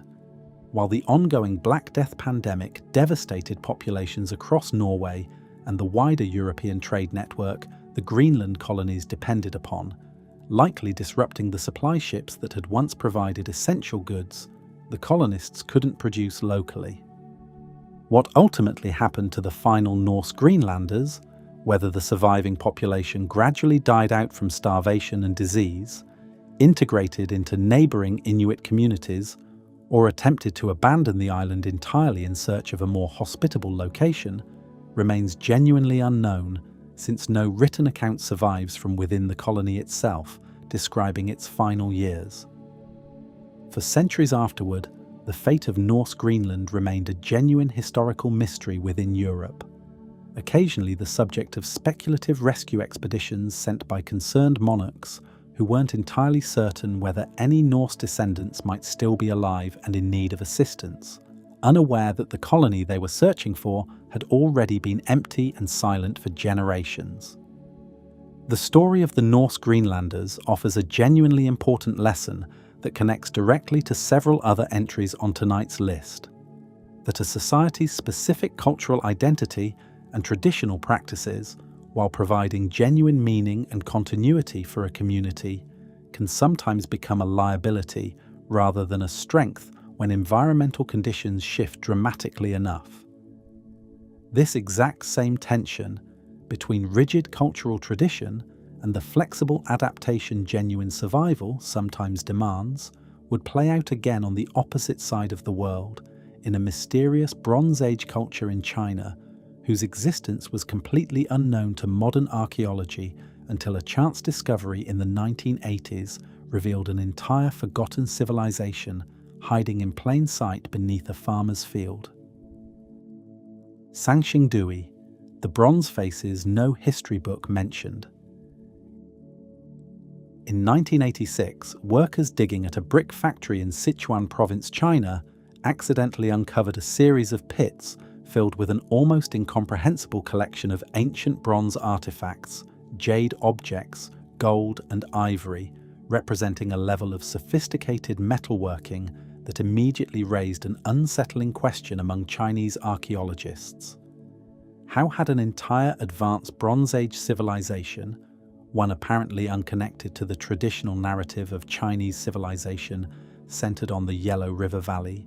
existed in this region without leaving even a single mention in any surviving Chinese historical text? The site, known as Sanxingdui, revealed evidence of a civilization now generally associated with the ancient kingdom of Shu, a name that does appear briefly in later Chinese historical and legendary texts, but always in vague, semi-mythical terms that gave no indication its people had ever produced artwork and metalworking of this staggering sophistication and scale. The bronze objects recovered from the Sanxingdui pits include human figures and heads, unlike anything else found anywhere in ancient China, featuring exaggeratedly large angular faces with enormous protruding eyes, some depicted with eyes extending outward on stalks in a manner some researchers have connected to ancient descriptions of legendary figures with unusually piercing or far-seeing vision, while others suggest the imagery may represent ritual masks used in religious ceremonies whose specific meaning has been entirely lost. Further excavations at the site, including a significant new round of digging that began in 2019 and continued into the following years, uncovered 6 additional sacrificial pits beyond the 2 originally discovered in 1986, yielding thousands of additional artifacts, including intricately worked gold masks, silk remnants representing some of the earliest silk textile evidence ever found in this region of China, and ivory objects that suggest genuinely extensive trade contact with regions considerably further south, since elephants had already become locally extinct in this particular part of Sichuan by the time these objects were created, meaning the ivory itself must have been acquired through long-distance trade networks, whose full extent archaeologists are still working to map and understand. Among the most extraordinary individual objects recovered is a bronze standing figure over 8 feet tall, including its base, depicted wearing elaborate ceremonial robes and an ornate crown, with unusually large, exaggerated hands originally believed to have held some object, likely made of a perishable material like ivory or wood that has since disintegrated, leaving researchers to speculate about exactly what this apparent ruler or priest figure was originally depicted holding. Another remarkable find, a bronze tree standing over 13 feet tall, decorated with birds, fruit, and dragon-like creatures, appears to represent a cosmological tree of life connecting the earth to the heavens, a concept that appears in various forms across numerous ancient world religions, but rendered here with a level of technical, bronze-casting sophistication that genuinely surprised metallurgists studying how such a large, delicate structure could have been successfully cast using the technology available during this ancient period. Conservators working to piece together and restore this remarkable bronze tree, which was recovered from its original burial pit in numerous broken fragments, have described the painstaking restoration process as similar to solving an enormously complex three-dimensional puzzle, carefully testing how individual bronze branches, birds, and decorative elements fit together before permanently securing the reassembled structure. A restoration effort that took Chinese conservators years of careful, methodical work to complete successfully,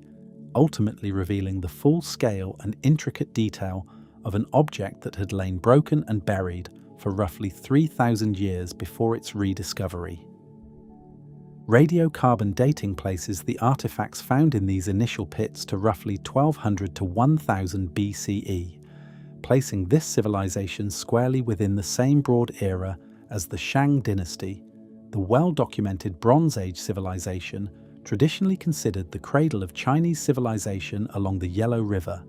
hundreds of miles to the north and east. Yet Sanxingdui's artistic style, religious iconography, and specific bronze casting techniques differ dramatically enough from Shang dynasty artifacts that archaeologists now generally accept.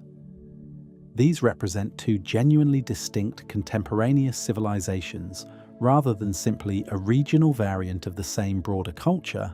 raising fascinating and still largely unresolved questions about how much contact, trade, or shared technological knowledge may have existed between these two sophisticated Bronze Age societies developing simultaneously within the same general region of ancient China. What makes Sanxingdui's story particularly dramatic, beyond the sheer artistic achievement of its artifacts, is the genuinely mysterious circumstance surrounding how these objects came to be buried in the first place. The pits containing these treasures show clear evidence that many of the bronze and jade objects were deliberately broken, burned, and then carefully buried, rather than simply lost, abandoned, or destroyed through accidental circumstance, suggesting some kind of intentional, large-scale ritual event, though scholars remain genuinely divided regarding its exact purpose. Some researchers propose this represented a deliberate religious ceremony, perhaps connected to a change in ruling dynasty or a significant shift in religious practice, in which the previous generation's sacred objects were ritually destroyed and buried to mark a genuine break with the past. Others suggest the burial may have followed a military conquest or significant political upheaval, with the ruling elite deliberately destroying and burying their most sacred and valuable objects, specifically to prevent them from falling into the hands of a conquering rival power. The careful, methodical layering observed within the pits themselves, with certain categories of objects consistently placed at specific depths and in specific arrangements relative to one another, suggests this destruction and burial process, whatever its ultimate motivation, was carried out according to a deliberate, structured, ritual protocol rather than representing hasty, panicked concealment during an actual moment of military crisis, a detail that has led many archaeologists studying the site to favour an intentional religious explanation over a purely defensive one, though the genuine underlying motivation behind this remarkable act of ritual destruction remains, even today, a subject of active and genuinely unresolved scholarly debate. Excavations at a nearby site called Jinsha, discovered in 2001 and dating to a somewhat later period, roughly 1000 to 650 BCE, reveal artistic and religious continuity with Sanxingdui, including similarly styled bronze and jade objects, suggesting the broader Shu civilization and its distinctive religious tradition continued for several more centuries following whatever dramatic event led to the original burial of treasures at Sanxingdui itself, even as the specific center of political and religious power apparently shifted to this new location. Jincha's discovery proved genuinely significant for confirming that Sanxingdui didn't represent an isolated, one-time cultural anomaly, but rather one chapter within a considerably longer, continuous regional tradition, since the site yielded its own substantial collection of gold, jade, and ivory artifacts, sharing clear stylistic and religious continuity with the earlier Sanxingdui material, while also showing genuine artistic evolution over the intervening centuries, evidence that the underlying Shu civilization and its distinctive religious worldview persisted and continued developing long after the specific site of Sanxingdui itself had been ritually abandoned, offering researchers a genuinely valuable, continuous archaeological record spanning several centuries of this otherwise historically obscure ancient Chinese civilization. Eventually, sometime during the centuries that followed, the distinctive Shu civilization that produced these remarkable objects was absorbed into the expanding sphere of Chinese political and cultural influence, and its specific artistic traditions, religious practices, and quite possibly its own distinct language faded from active practice, remembered afterward only in the vague, legendary references found in later Chinese historical texts, which describe ancient Shu rulers in terms closer to folklore than documented history, giving absolutely no indication that archaeologists would eventually uncover physical evidence of a civilization this artistically sophisticated and technologically advanced. Sanxingdui stands today as a genuine reminder that even within civilizations we believe we understand reasonably well through extensive written historical records, entire sophisticated cultures can exist right alongside better documented societies and still manage to fall almost completely outside recorded memory, their existence surviving only through the physical objects they buried and the sheer chance of a construction crew's shovel striking bronze centuries later. This same pattern, an entire mother culture whose direct influence shaped everything that came after it, while its own specific identity faded into obscurity, would play out again in Mesoamerica, in a civilization now recognized as the true origin point for nearly everything we associate with the later Maya and Aztec worlds. The Olmec,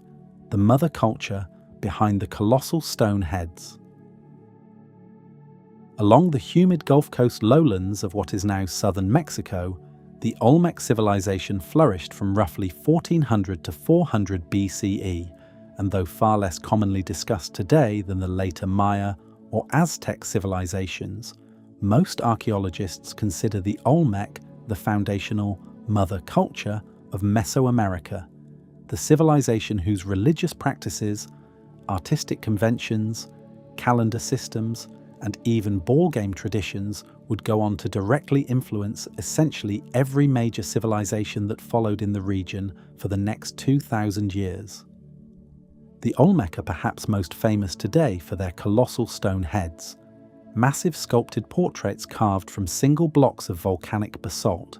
some standing over 9 feet tall and weighing more than 20 tons, each one apparently depicting a specific, individual ruler, complete with distinctive facial features and elaborate, close-fitting headgear resembling ceremonial helmets, possibly connected to the ritual ball game the Olmec are believed to have originated. 17 of these colossal heads have been discovered so far, primarily at 2 major Olmec centers, San Lorenzo and La Venta, and the individualized, portrait-like quality of each head's facial features suggests these weren't generic religious icons, but deliberate, personalized monuments to specific historical rulers, a genuinely early example of individualized political portraiture appearing in the ancient Americas. Some scholars examining the distinctive facial features depicted on several of these colossal heads, including notably broad noses and fuller lips, have proposed various theories regarding possible cultural or trade connections between the Olmec and populations from other parts of the world, though the overwhelming mainstream archaeological consensus firmly attributes these specific facial characteristics to genuine regional variation within the indigenous population of ancient Mesoamerica itself, rather than requiring any external population movement to explain them, a conclusion consistently supported by the broader archaeological, genetic, and linguistic evidence connecting Olmec civilization directly and exclusively to indigenous American cultural development. The engineering challenge involved in creating and transporting these monuments deserves genuine appreciation on its own terms. The specific volcanic basalt used for these heads originated from quarries in the Tuxtla Mountains, in some cases located more than 50 miles from the sites where the finished heads were eventually placed, meaning Olmec engineers had to move stone blocks weighing many tons across considerable distances, almost certainly using a combination of log rollers, river transport via rafts, and enormous coordinated human labour, all without benefit of wheeled vehicles or draft animals of any kind, an achievement that places the Olmec squarely alongside other ancient civilizations who accomplished genuinely remarkable feats of monumental engineering using purely organised human effort. Beyond the famous stone heads, Olmec civilization developed what many scholars believe represents the earliest writing system in the Western Hemisphere, along with a sophisticated calendar system and numerical notation using a base 20 counting system and the concept of zero, achievements that would later be refined and expanded by the Maya, who inherited and built upon this foundational Olmec framework rather than developing these sophisticated intellectual traditions entirely independently from scratch. Olmec religious iconography, including imagery associated with a were-jaguar deity combining human and jaguar features, along with feathered serpent imagery that would later become central to Aztec religious practice through the god Quetzalcoatl, appears consistently across essentially every major civilization that followed in Mesoamerica, offering compelling evidence of just how foundational Olmec religious and artistic conventions genuinely were to the entire subsequent cultural trajectory of the region. The Olmec ball game, played on specially constructed courts using a solid rubber ball, represents another foundational cultural institution that spread throughout essentially the entire Mesoamerican world following its likely Olmec origins, evolving into a genuinely significant ritual and athletic tradition practiced by the Maya, Zapotec, and eventually Aztec civilizations, sometimes carrying serious religious and even life or death ceremonial stakes for the participants involved, depending on the specific culture and time period in question. The Olmec's early development and use of rubber itself, extracted from local rubber trees and specifically processed using a technique involving morning glory vine juice to achieve the proper bounce and durability needed for ball game play, represents a genuinely sophisticated material science achievement that archaeological experiments have only recently succeeded in fully replicating and understanding.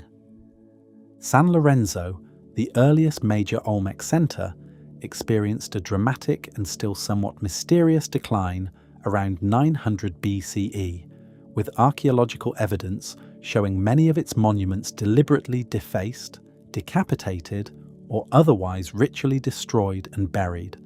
a pattern genuinely reminiscent of the deliberate destruction we discussed earlier at Sangjingdui, though separated by thousands of miles and roughly 3 centuries. Scholars remain divided regarding whether this destruction resulted from internal political upheaval, perhaps a change in ruling dynasty accompanied by the ritual destruction of the previous ruler's monuments, or from external conflict with a rival group, though no clear evidence of a large-scale invading force has been identified at the site. This striking similarity between San Lorenzo's monument destruction and the ritual burial pattern found at San Xingdui, two civilizations with no plausible historical contact, separated by an entire ocean and roughly 3 centuries of time, offers a genuinely fascinating case study in what anthropologists sometimes call cultural convergence, the tendency for entirely separate human societies, facing broadly similar political and religious pressures surrounding questions of legitimate succession and dynastic transition, to independently arrive at remarkably similar ritual solutions for managing those pressures, without requiring any direct cultural contact or shared historical influence to explain the parallel. Following San Lorenzo's decline, the center of Olmec civilization shifted to La Venta, which flourished for several more centuries before it, too, experienced a significant decline and depopulation sometime around 400 BCE. The causes behind La Venta's eventual decline remain somewhat less thoroughly understood than San Lorenzo's more dramatic destruction, though researchers point to a combination of possible factors, including shifting river courses, which would have been genuinely catastrophic for a civilization whose agriculture and trade networks depended heavily on the specific, reliable positioning of waterways through the low-lying Gulf Coast terrain, along with growing competition from emerging rival centers elsewhere in Mesoamerica that may have gradually eclipsed La Venta's regional trade dominance and political influence. Unlike some of the more dramatic, sudden collapses we've covered so far tonight, the Olmec decline appears to have unfolded more gradually, with distinctive Olmec artistic and cultural influence continuing to spread and evolve into emerging regional cultures, even as the original centers of Olmec political power faded from prominence. In this sense, the Olmec never entirely disappeared, so much as they were gradually absorbed into and transformed by the very civilizations they had originally inspired, their bloodline of religious symbolism, calendar systems, and artistic convention continuing forward through the later Maya, Zapotec, and eventually Aztec civilizations, even as the specific Olmec people, language, and political identity itself faded into history. This particular pattern of gradual cultural transmission, rather than abrupt disappearance, offers a genuinely useful comparison point for several other entries covered tonight, since it demonstrates that a civilization's ending doesn't need to involve dramatic archaeological evidence of violence, environmental catastrophe, or sudden abandonment to nonetheless represent a genuine, historically significant transition. Sometimes, as appears to be the case with the Olmec, a civilization simply becomes something else, its people and ideas gradually folding into new political and cultural configurations that carry its essential contributions forward, even as the original founding civilization's own distinct name and political identity eventually fades from active memory and use. The Olmec's legacy raises a genuinely fascinating question that will come up again before tonight's list is finished.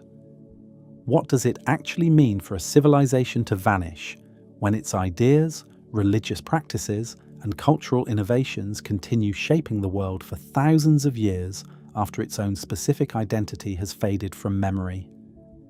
That same tension between physical disappearance and lasting cultural influence defines one of the most enigmatic civilizations of ancient Italy,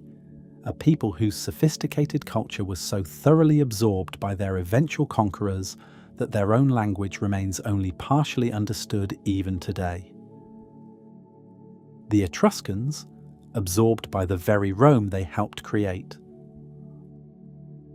Long before Rome became the dominant power of the ancient Mediterranean, the region of central Italy that includes modern Tuscany, a name directly derived from these people, was home to a sophisticated, wealthy, and remarkably influential civilization known as the Etruscans. Flourishing from roughly the 9th century BCE through their eventual full absorption into the expanding Roman Republic by around the 1st century BCE, the Etruscans developed a distinctive culture that, in genuinely significant ways, laid essential groundwork for much of what we now consider classical Roman civilization. The Etruscans built substantial, well-planned cities protected by defensive walls, developed sophisticated systems of drainage and water management, and were renowned throughout the ancient Mediterranean for their skilled metalworking, particularly bronze, along with elaborate tomb paintings depicting scenes of banqueting, dancing, and daily life, rendered with a vividness and technical skill that offers modern historians an unusually rich window into how this civilization actually lived, celebrated, and understood the world around them.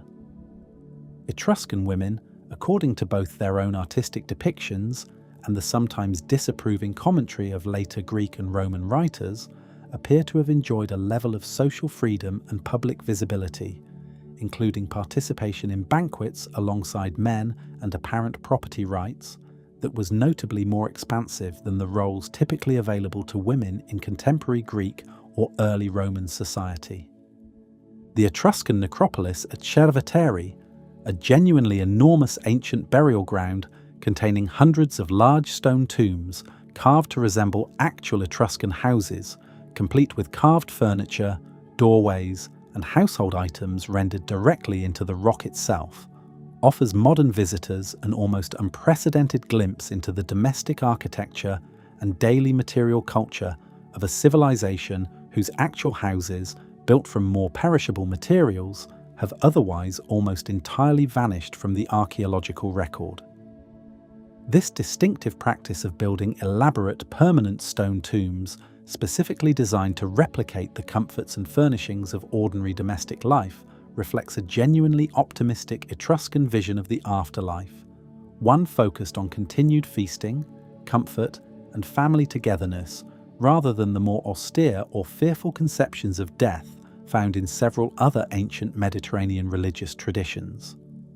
Rome itself, according to its own traditional founding narratives, was ruled for a significant period by a succession of Etruscan kings, and Roman tradition credits these Etruscan rulers with introducing many of the foundational institutions and symbols that Rome would carry forward for the rest of its history, including the distinctive fasces, a bundle of rods bound around an axe symbolizing magisterial authority,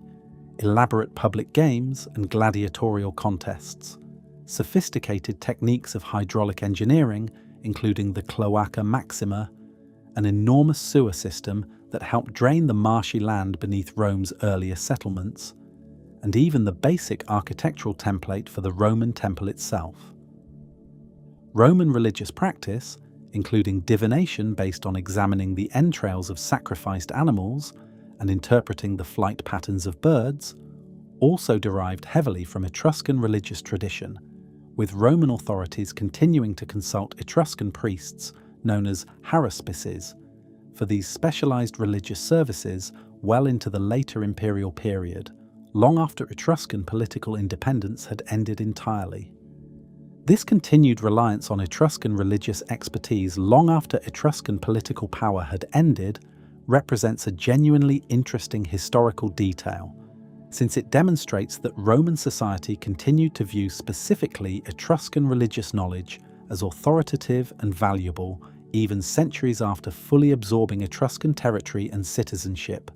a pattern of selective cultural preservation within an otherwise thorough political and linguistic assimilation that offers a useful reminder of just how gradual and genuinely uneven the process of cultural absorption can actually be in practice, even when political conquest itself happens relatively quickly and definitively. According to Roman tradition, the last Etruscan king ruling Rome, Tarquin the Proud, was overthrown around 509 BCE following a political crisis, an event traditionally marking the beginning of the Roman Republic and Rome's transition away from direct Etruscan political dominance. Over the following centuries, Rome gradually expanded its own military and political power throughout the Italian peninsula, and one by one, the independent Etruscan city-states, which had never unified into a single centralized Etruscan kingdom or empire, fell to Roman conquest, with the final major Etruscan center losing its independence by around 264 BCE.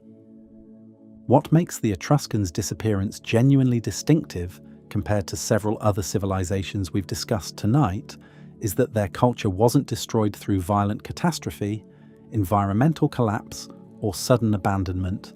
but rather through a slower, more thorough process of political absorption and cultural assimilation.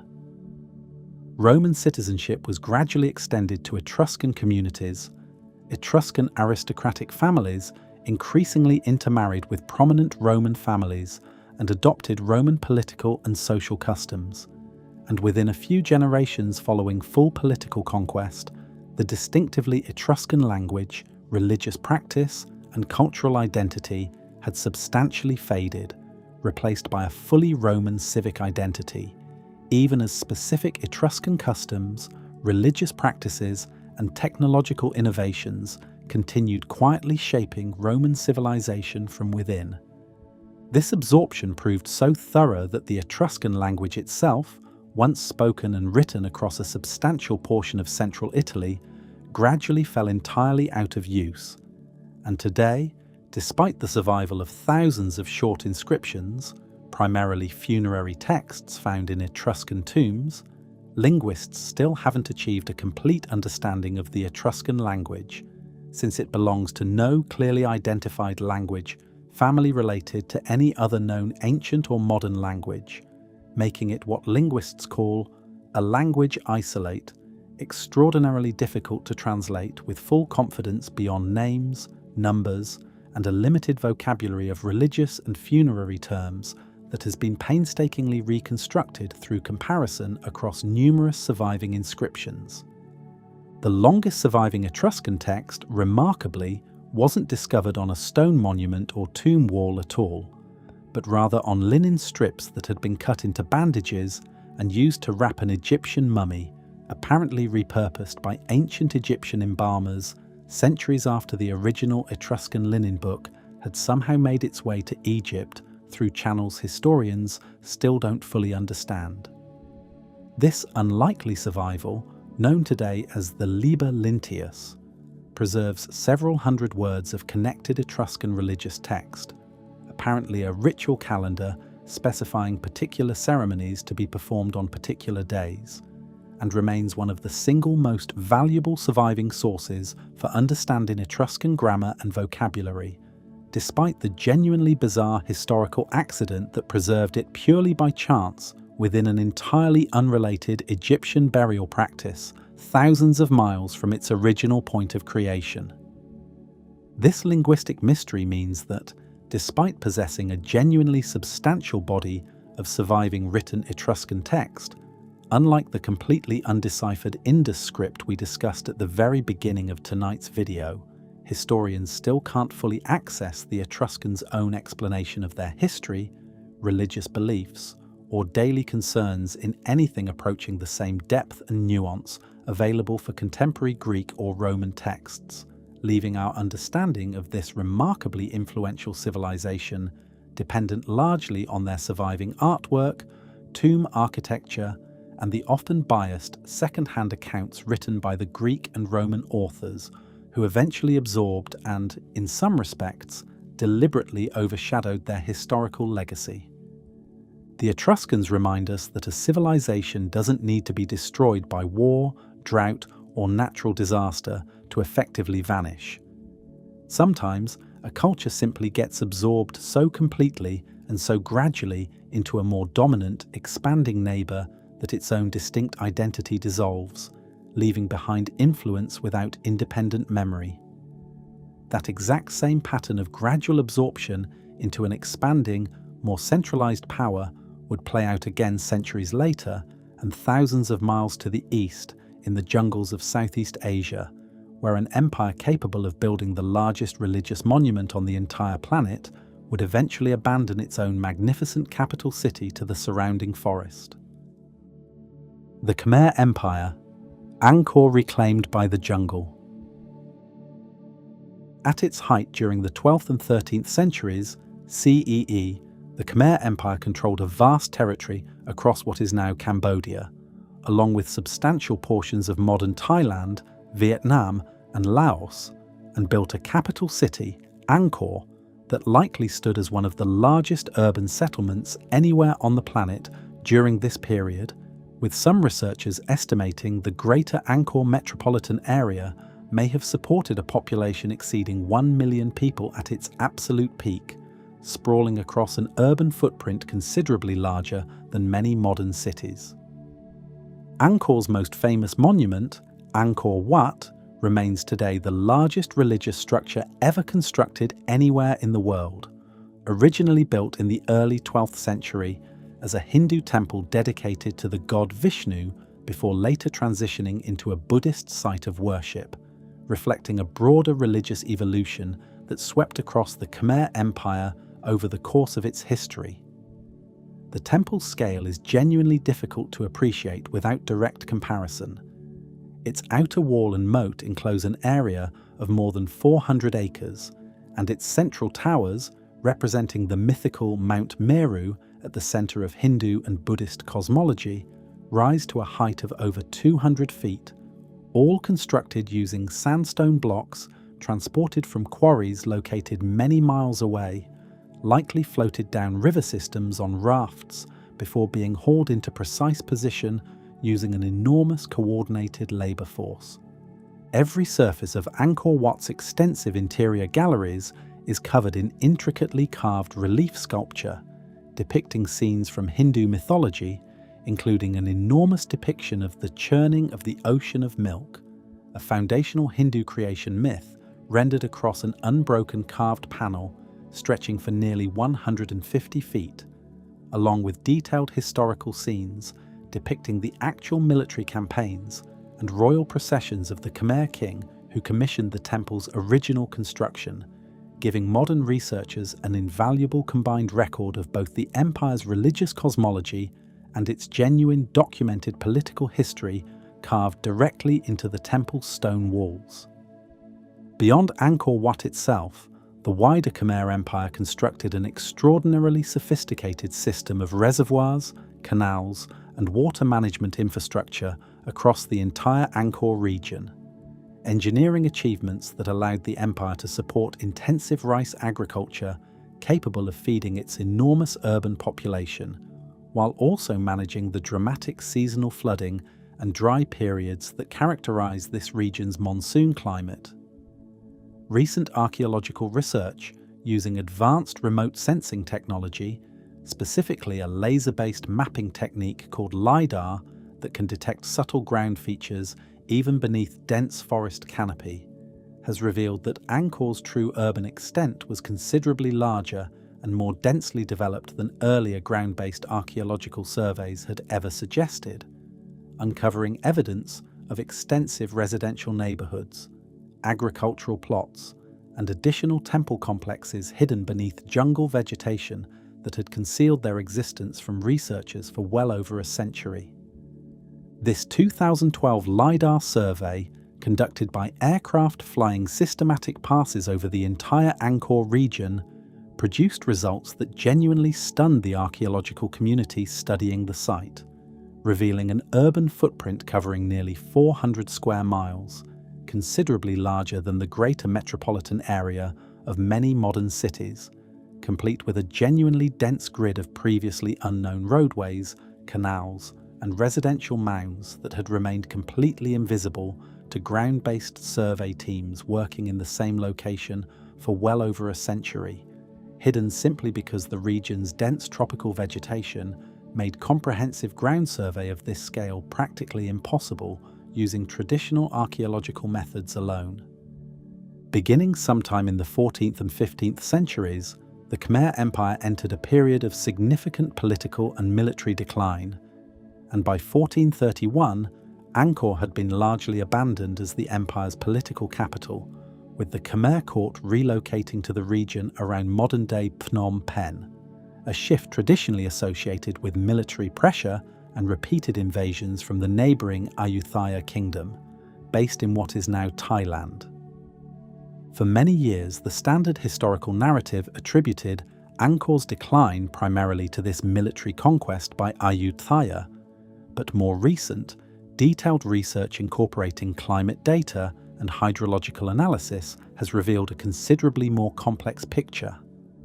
Tree ring analysis from the region indicates the Khmer Empire experienced a series of severe, prolonged droughts during the 14th century, interspersed with periods of extremely intense monsoon flooding, a genuinely destabilizing combination of climate extremes that appears to have placed enormous strain on Angkor's sophisticated but ultimately inflexible water management infrastructure.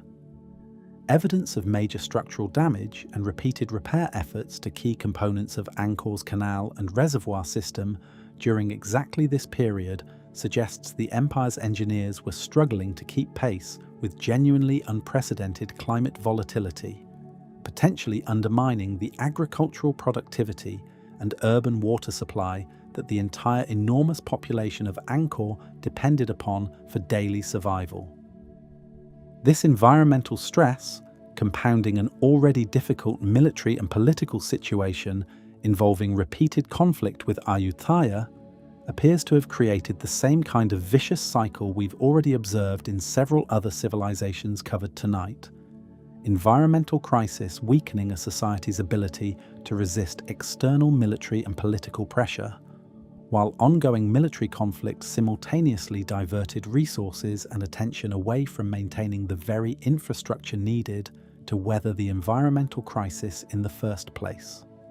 Some researchers have also proposed that a religious transition occurring across roughly this same period, as the Khmer Empire's ruling elite increasingly embraced Theravada Buddhism over the earlier Hindu and Mahayana Buddhist traditions that had inspired Angkor Wat's original construction,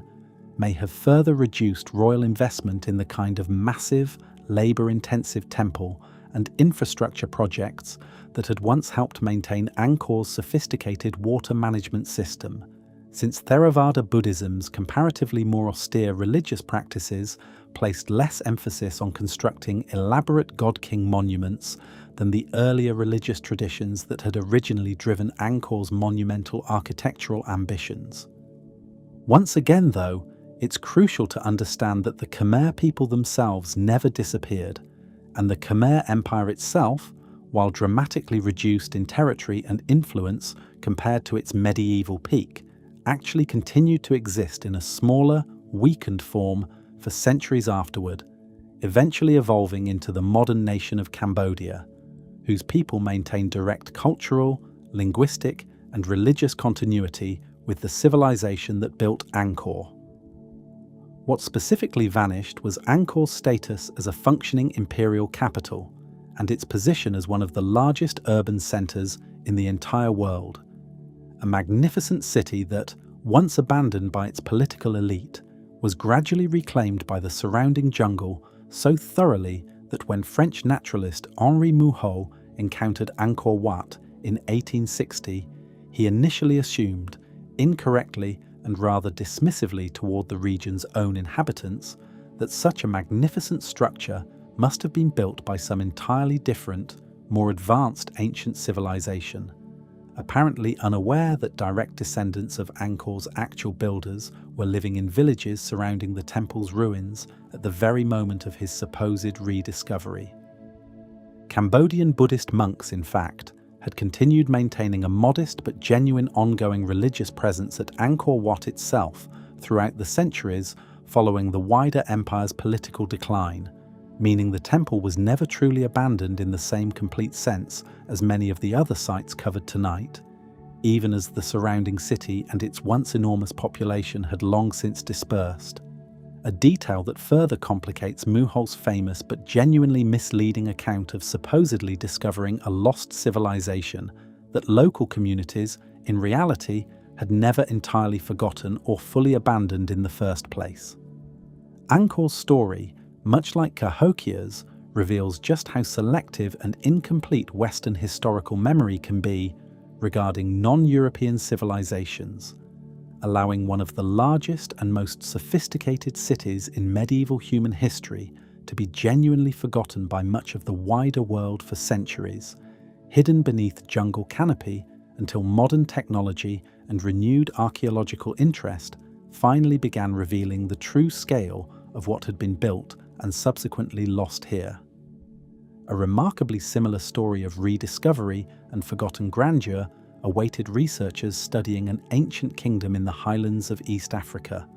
a civilization wealthy and powerful enough to mint its own gold coinage, yet one whose true historical significance remained genuinely underappreciated by the wider world for centuries. The Kingdom of Aksum, Africa's forgotten empire. In the highlands of what is now northern Ethiopia and Eritrea, the Kingdom of Aksum rose to prominence beginning sometime around the 1st century CE, eventually growing into one of the most powerful and influential trading empires of the ancient world, controlling crucial trade routes connecting the Roman Mediterranean, the Arabian Peninsula, and the wider Indian Ocean trading network. A famous Persian religious text from the 3rd century CE, listing the 4 great powers of the world, placed Aksum alongside Rome, Persia, and China, a genuinely remarkable ranking that reflects just how significant and internationally recognized this African kingdom actually was during its own historical period, despite receiving relatively little attention in most popular accounts of ancient history taught today.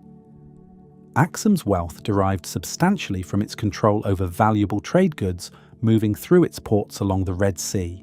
including ivory, gold, incense, and enslaved people, unfortunately exchanged for luxury goods arriving from Rome, Arabia, India, and beyond. This trading wealth allowed Aksum to develop a sophisticated urban civilization,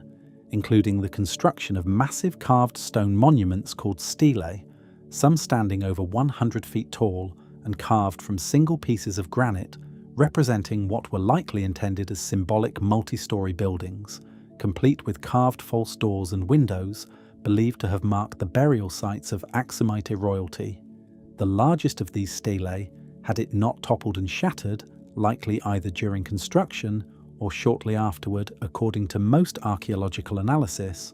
would have stood as the largest single block of stone ever erected anywhere in the ancient world, surpassing even the largest Egyptian obelisks in scale. One particular Aksumite stele, somewhat smaller than the largest fallen monument, but still an impressive 79 feet tall, was actually removed from Ethiopia by Italian forces during the fascist occupation of the 1930s and transported to Rome, where it stood on public display for decades before Ethiopia successfully negotiated its return in 2005, a genuinely complex and emotionally significant undertaking that required cutting the massive stone monument into 3 separate sections for transport, before painstakingly reassembling and re-erecting it at its original location in Aksum, a restoration effort that stands today as a powerful symbol of Ethiopia's determination to reclaim and preserve its own ancient historical heritage. Aksum also developed its own writing system, Ge'ez, which remains in liturgical use within the Ethiopian Orthodox Church to this day, and minted its own gold, silver, and bronze coinage, a genuinely significant economic achievement shared by very few civilizations anywhere in the ancient world outside the major Mediterranean and Asian powers, reflecting the sophistication of Aksum's economy and its need for standardized currency to facilitate its extensive international trade relationships. Perhaps most significantly from a historical perspective, Aksum's king Ezana converted to Christianity sometime in the 4th century CE, making Aksum one of the very first states in the entire world, predating the Roman Empire's own official adoption of Christianity, to formally embrace the new religion as its established state faith, a decision whose religious legacy continues directly into modern Ethiopia, home to one of the oldest continuously practiced Christian traditions anywhere on Earth. Aksumite coinage itself provides genuinely valuable archaeological evidence for tracing this religious transition with unusual precision, since surviving coins from before Ezana's reign typically feature traditional pre-Christian symbols, including a crescent moon and disk representing earlier religious beliefs, while coins minted during and after his reign switch decisively to featuring the Christian cross, giving historians an unusually precise, physically datable record of exactly when this major religious transformation took hold across the kingdom, a level of numismatic documentation for religious change that few other ancient conversion narratives can match with comparable material precision. Beginning sometime around the 7th century CE, Aksum's power and international prominence began a gradual, sustained decline, and by around the 9th or 10th century, the kingdom's political centre had shifted away from the city of Aksum itself toward locations further south and inland, marking the effective end of Aksum as the dominant political and economic power in the region, even as successor Ethiopian kingdoms continued the broader cultural, religious, and linguistic traditions Aksum had originally established. The precise causes behind Aksum's decline remain a subject of genuine ongoing scholarly research, though several significant contributing factors have been identified through detailed archaeological and environmental study. The rise of Islam during the 7th century fundamentally transformed trade patterns across the Red Sea and wider Arabian Peninsula region, as Muslim-controlled trade networks increasingly bypassed Aksum's traditionally dominant ports in favour of alternative routes, cutting directly into the international trading wealth that had sustained Aksumite prosperity for centuries. Environmental research examining sediment cores and other paleoclimate evidence from the region also indicates a significant, sustained drying trend affecting the Ethiopian highlands during roughly this same period, likely reducing agricultural yields at exactly the moment Aksum's trade-based wealth was already declining due to these broader shifts in regional and international commerce. This combination of declining trade revenue and worsening agricultural conditions occurring simultaneously created exactly the kind of compounding crisis pattern that has recurred throughout tonight's list of vanished civilizations. A wealthy trading power losing its primary economic foundation at precisely the moment its own agricultural base could least afford to compensate for that lost revenue through increased local production, leaving the kingdom's rulers with steadily diminishing resources to maintain the elaborate infrastructure, religious institutions, and monumental construction projects that had defined Aksum's golden age of prosperity and international prestige. Some archaeological evidence also points to significant deforestation and soil erosion in the immediate vicinity of the city of Aksum itself, likely resulting from centuries of intensive agriculture and construction needed to support the kingdom's substantial urban population, potentially compounding the broader regional climate pressures the kingdom was already experiencing during this critical period of transition and decline. What makes Aksum's story particularly significant within the context of tonight's broader theme is how thoroughly this once internationally famous, genuinely powerful civilization has faded from popular historical awareness in much of the world today, despite leaving behind physical monuments, including its remarkable carved stelae that rank among the most impressive engineering achievements anywhere in the ancient world. Many of the same historical dynamics that caused Cahokia and Angkor to be genuinely underappreciated within mainstream historical narratives have similarly affected how Aksum's remarkable legacy is remembered and taught today, despite its kings once being formally ranked alongside Rome and Persia as one of the great powers shaping the ancient world. This pattern of underappreciation is particularly striking given just how well documented Aksum genuinely is compared to several other entries on tonight's list, with surviving inscriptions, minted coinage, and extensive archaeological excavation, providing historians with a considerably richer and more detailed historical record than exists for civilizations like the Indus Valley or Sangsingdui, making Aksum's relative obscurity within popular historical education a matter of selective cultural memory and historical framing rather than any genuine scarcity of available evidence about this remarkable ancient African kingdom. Aksum's story also connects to one final, deeply mysterious legend that has captured public imagination for centuries. The Ethiopian Orthodox Church maintains a long-standing tradition that the actual Ark of the Covenant, the sacred biblical artifact described as containing the stone tablets of the Ten Commandments, currently resides within a heavily guarded chapel in the modern town of Aksum, watched over continuously by a single dedicated guardian monk who, according to this tradition, never leaves the chapel grounds for the remainder of his life once assigned this sacred duty. Whether or not this specific claim can be historically verified, a question the Ethiopian Church itself doesn't permit outside researchers to investigate directly, the tradition itself reflects just how deeply and genuinely significant Aksum's religious and historical legacy remains within Ethiopian culture today, even as the wider world's awareness of this remarkable ancient African kingdom has faded considerably compared to its genuine historical importance. If a civilization powerful enough to be formally ranked alongside Rome and Persia could fade this thoroughly from widespread global memory, it raises an important question about civilizations that existed even further back in time before most of the historical record we typically rely upon even begins. And in the earliest chapters of North American prehistory, an entire way of life, so dominant and so widespread that its distinctive stone tools have been found scattered across nearly the entire continent, disappeared so suddenly and so completely that scientists still debate today whether the change represented a genuine population collapse or something else entirely. The Clovis culture, the Ice Age hunters who vanished in an instant. Roughly 13,000 years ago, near the very end of the last Ice Age, a distinctive culture of highly skilled hunters spread across large portions of North America,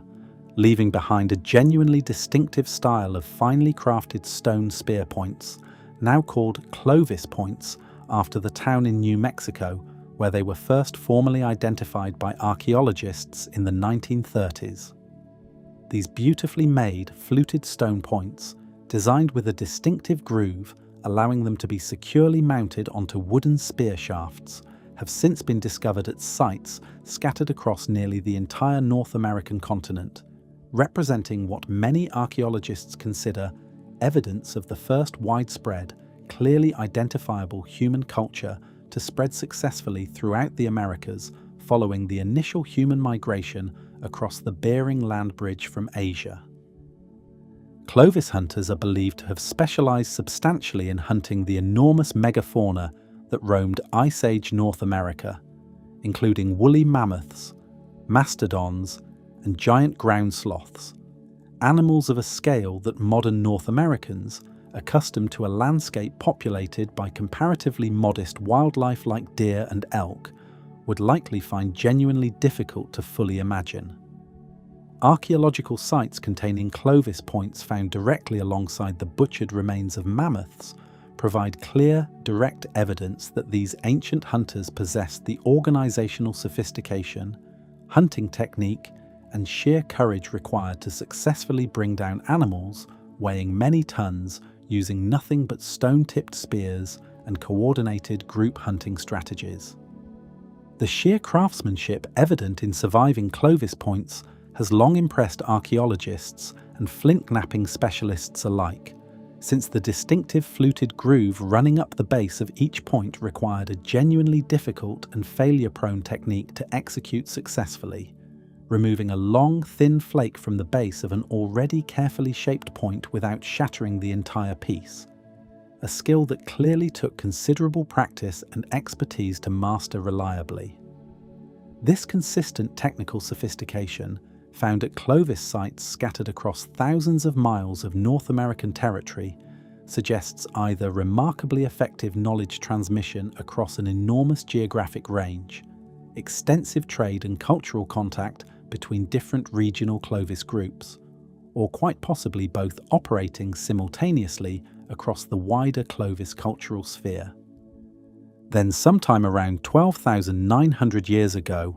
the distinctive Clovis toolmaking tradition disappears from the North American archaeological record with a suddenness that has genuinely puzzled researchers for decades.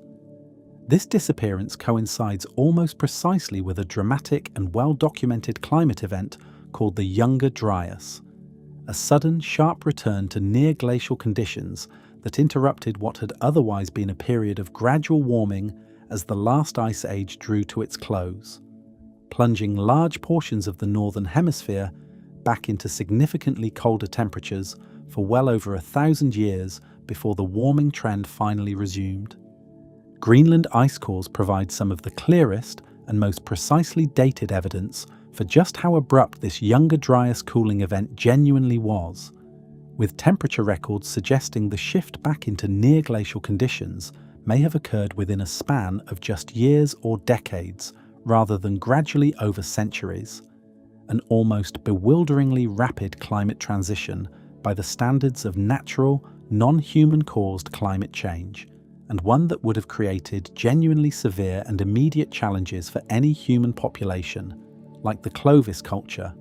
whose entire subsistence strategy depended on hunting large mammals adapted specifically to the previous, warmer climate conditions that had prevailed for their community's entire prior existence. The Younger Dryas period also coincides closely with the well-documented extinction of the vast majority of North America's megafauna species, including mammoths, mastodons, giant ground sloths, and numerous other large Ice Age mammals, an extinction event significant enough that it fundamentally reshaped the entire ecology of the North American continent within a relatively brief span of time. Given how heavily Clovis culture appears to have depended on hunting these same large mammals, the disappearance of the Clovis tool-making tradition and the extinction of North American megafauna are widely understood by researchers as closely connected phenomena, though the precise causal relationship between climate change, megafauna extinction, and the specific disappearance of the Clovis cultural tradition remains a genuinely active and sometimes contentious area of ongoing scientific research. One particularly striking and still actively debated theory proposes that the abrupt onset of the Younger Dryas cooling period was triggered, at least in part, by a cosmic impact event, potentially a comet fragmenting and striking the North American ice sheet,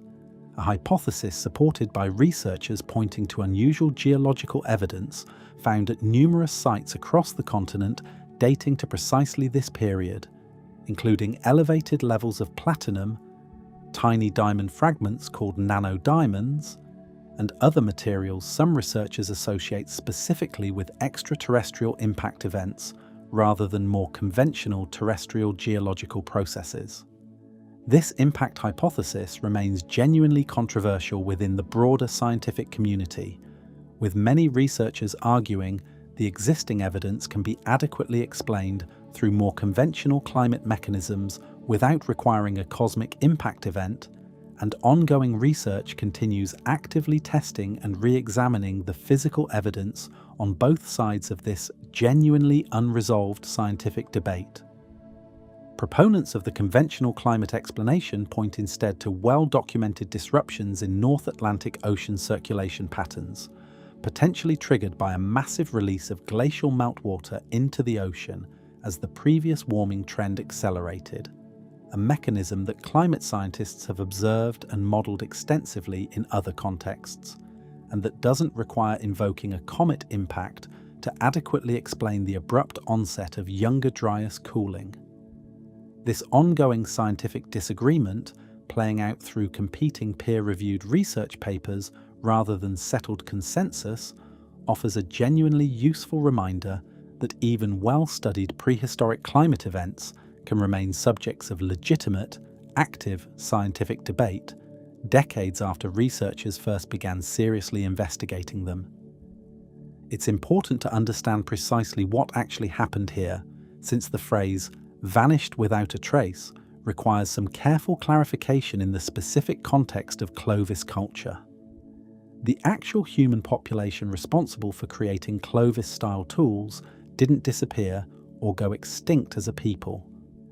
Genetic and archaeological evidence clearly demonstrates direct ancestral continuity between Clovis-era populations and the diverse indigenous peoples who continued living across North and South America in the millennia that followed. What specifically disappeared was the distinctive, widespread Clovis toolmaking tradition itself, replaced relatively quickly by a variety of more regionally specific tool styles, as post-Clovis populations adapted their hunting and survival strategies to a rapidly changing climate and a landscape that, following the megafauna extinctions, could no longer support the same specialized big game hunting lifestyle that had defined Clovis culture at its height. This distinction matters enormously for understanding several of the disappearances covered throughout tonight's video. Sometimes an entire people vanishes from a specific location while continuing to exist and adapt elsewhere, as we saw with the ancestral Puebloans and the Khmer. Sometimes a specific cultural or technological tradition disappears, even as the underlying population continues on, adapting to fundamentally changed circumstances, as appears to be the case with Clovis culture specifically.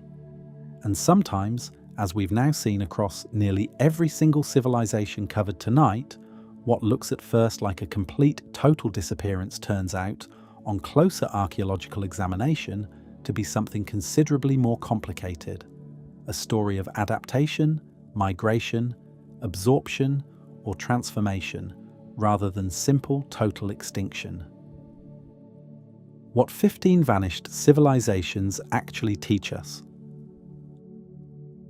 Looking back across everything covered tonight, from the undeciphered script of the Indus Valley to the abandoned bronze mystery of Sangxingdui, from Cahokia's forgotten mounds to Angkor's jungle-swallowed towers, a handful of consistent, genuinely sobering patterns emerge, patterns that connect civilizations separated by thousands of miles and thousands of years. It's worth noting just how many of these 15 stories, despite spanning nearly every inhabited continent and a time frame stretching across more than 4,000 years of human history, keep circling back to the same handful of underlying vulnerabilities. Dependence on a single fragile water source, whether monsoon rainfall, a specific river system, or a carefully engineered reservoir network. Rigid political or cultural structures unable to adapt quickly enough once conditions shifted, and interconnected trade networks that, while genuinely beneficial during stable times, could transform into a liability the moment any single critical link in that network failed. Recognizing these recurring patterns doesn't diminish the genuine individual mystery and tragedy surrounding each civilization's specific story. If anything, it makes the overall pattern considerably more unsettling to consider, since it suggests these vulnerabilities weren't simply bad luck unique to any one particular society, but rather persistent, recurring challenges that any sufficiently complex human civilization in any era eventually has to confront. Environmental change, whether sudden catastrophe like the Thera eruption or gradual multi-decade drought like the crisis that struck the Maya, ancestral Puebloans, and Khmer Empire alike, appears again and again as a decisive factor pushing sophisticated societies past a genuine breaking point. And in nearly every single case, that environmental pressure didn't act alone. It compounded existing political rivalries, inflexible cultural traditions, or already strained trade networks, turning survivable hardship into genuine catastrophe. The Norse Greenlanders' rigid commitment to European-style cattle farming, the endemic warfare between competing Maya city-states, and the political fragmentation of independent Etruscan cities, each demonstrates the same basic principle. A society's specific vulnerabilities, more than the raw severity of whatever crisis eventually struck, often determined whether that society could adapt and endure or would instead collapse entirely. Just as importantly, tonight's list reveals how frequently the phrase "vanished without a trace" oversimplifies what actually happened to a given civilization. The Maya, the ancestral Puebloans, the Khmer, and the Etruscans didn't disappear as peoples so much as their specific political and urban systems transformed, their descendants continuing on, sometimes in the exact same region, carrying forward language, religious tradition, and cultural memory even as the grand cities and monuments their ancestors built were abandoned to the elements. Even the Olmec and the mysterious Shu civilization behind Sanxingdui, whose direct political identity genuinely did fade from history, left behind religious symbolism and artistic tradition that continued shaping entirely new civilizations for thousands of years afterward, a form of continuity considerably harder to see than a still-standing city, but arguably just as significant. This distinction between total extinction and dramatic transformation matters for how we think about civilizational collapse more broadly, since it suggests that even the most dramatic-seeming disappearances covered tonight rarely represent the complete, total end of a people, so much as the end of one particular way that a people organized themselves, governed themselves, and built their cities. Descendants of the Maya still speak Mayan languages across Guatemala and southern Mexico today. Pueblo communities in New Mexico and Arizona still maintain direct ancestral and cultural connection to the builders of Chaco Canyon. Modern Cambodia carries forward the language, religion, and cultural memory of the empire that built Angkor. Understanding this distinction between the collapse of a specific political and urban system versus the complete disappearance of an entire people offers a genuinely more accurate and in many ways more hopeful way of understanding what actually happened across most of the civilizations covered tonight. What makes these 15 stories genuinely worth remembering isn't simply the mystery surrounding each civilization's specific ending, fascinating as those individual mysteries are. It's the reminder that even the most sophisticated, wealthy, and seemingly permanent human societies remain, in the end, remarkably vulnerable to forces beyond their full control, and that resilience often depends less on a civilization's raw achievements, however impressive, and more on its willingness to adapt when the world around it inevitably begins to change.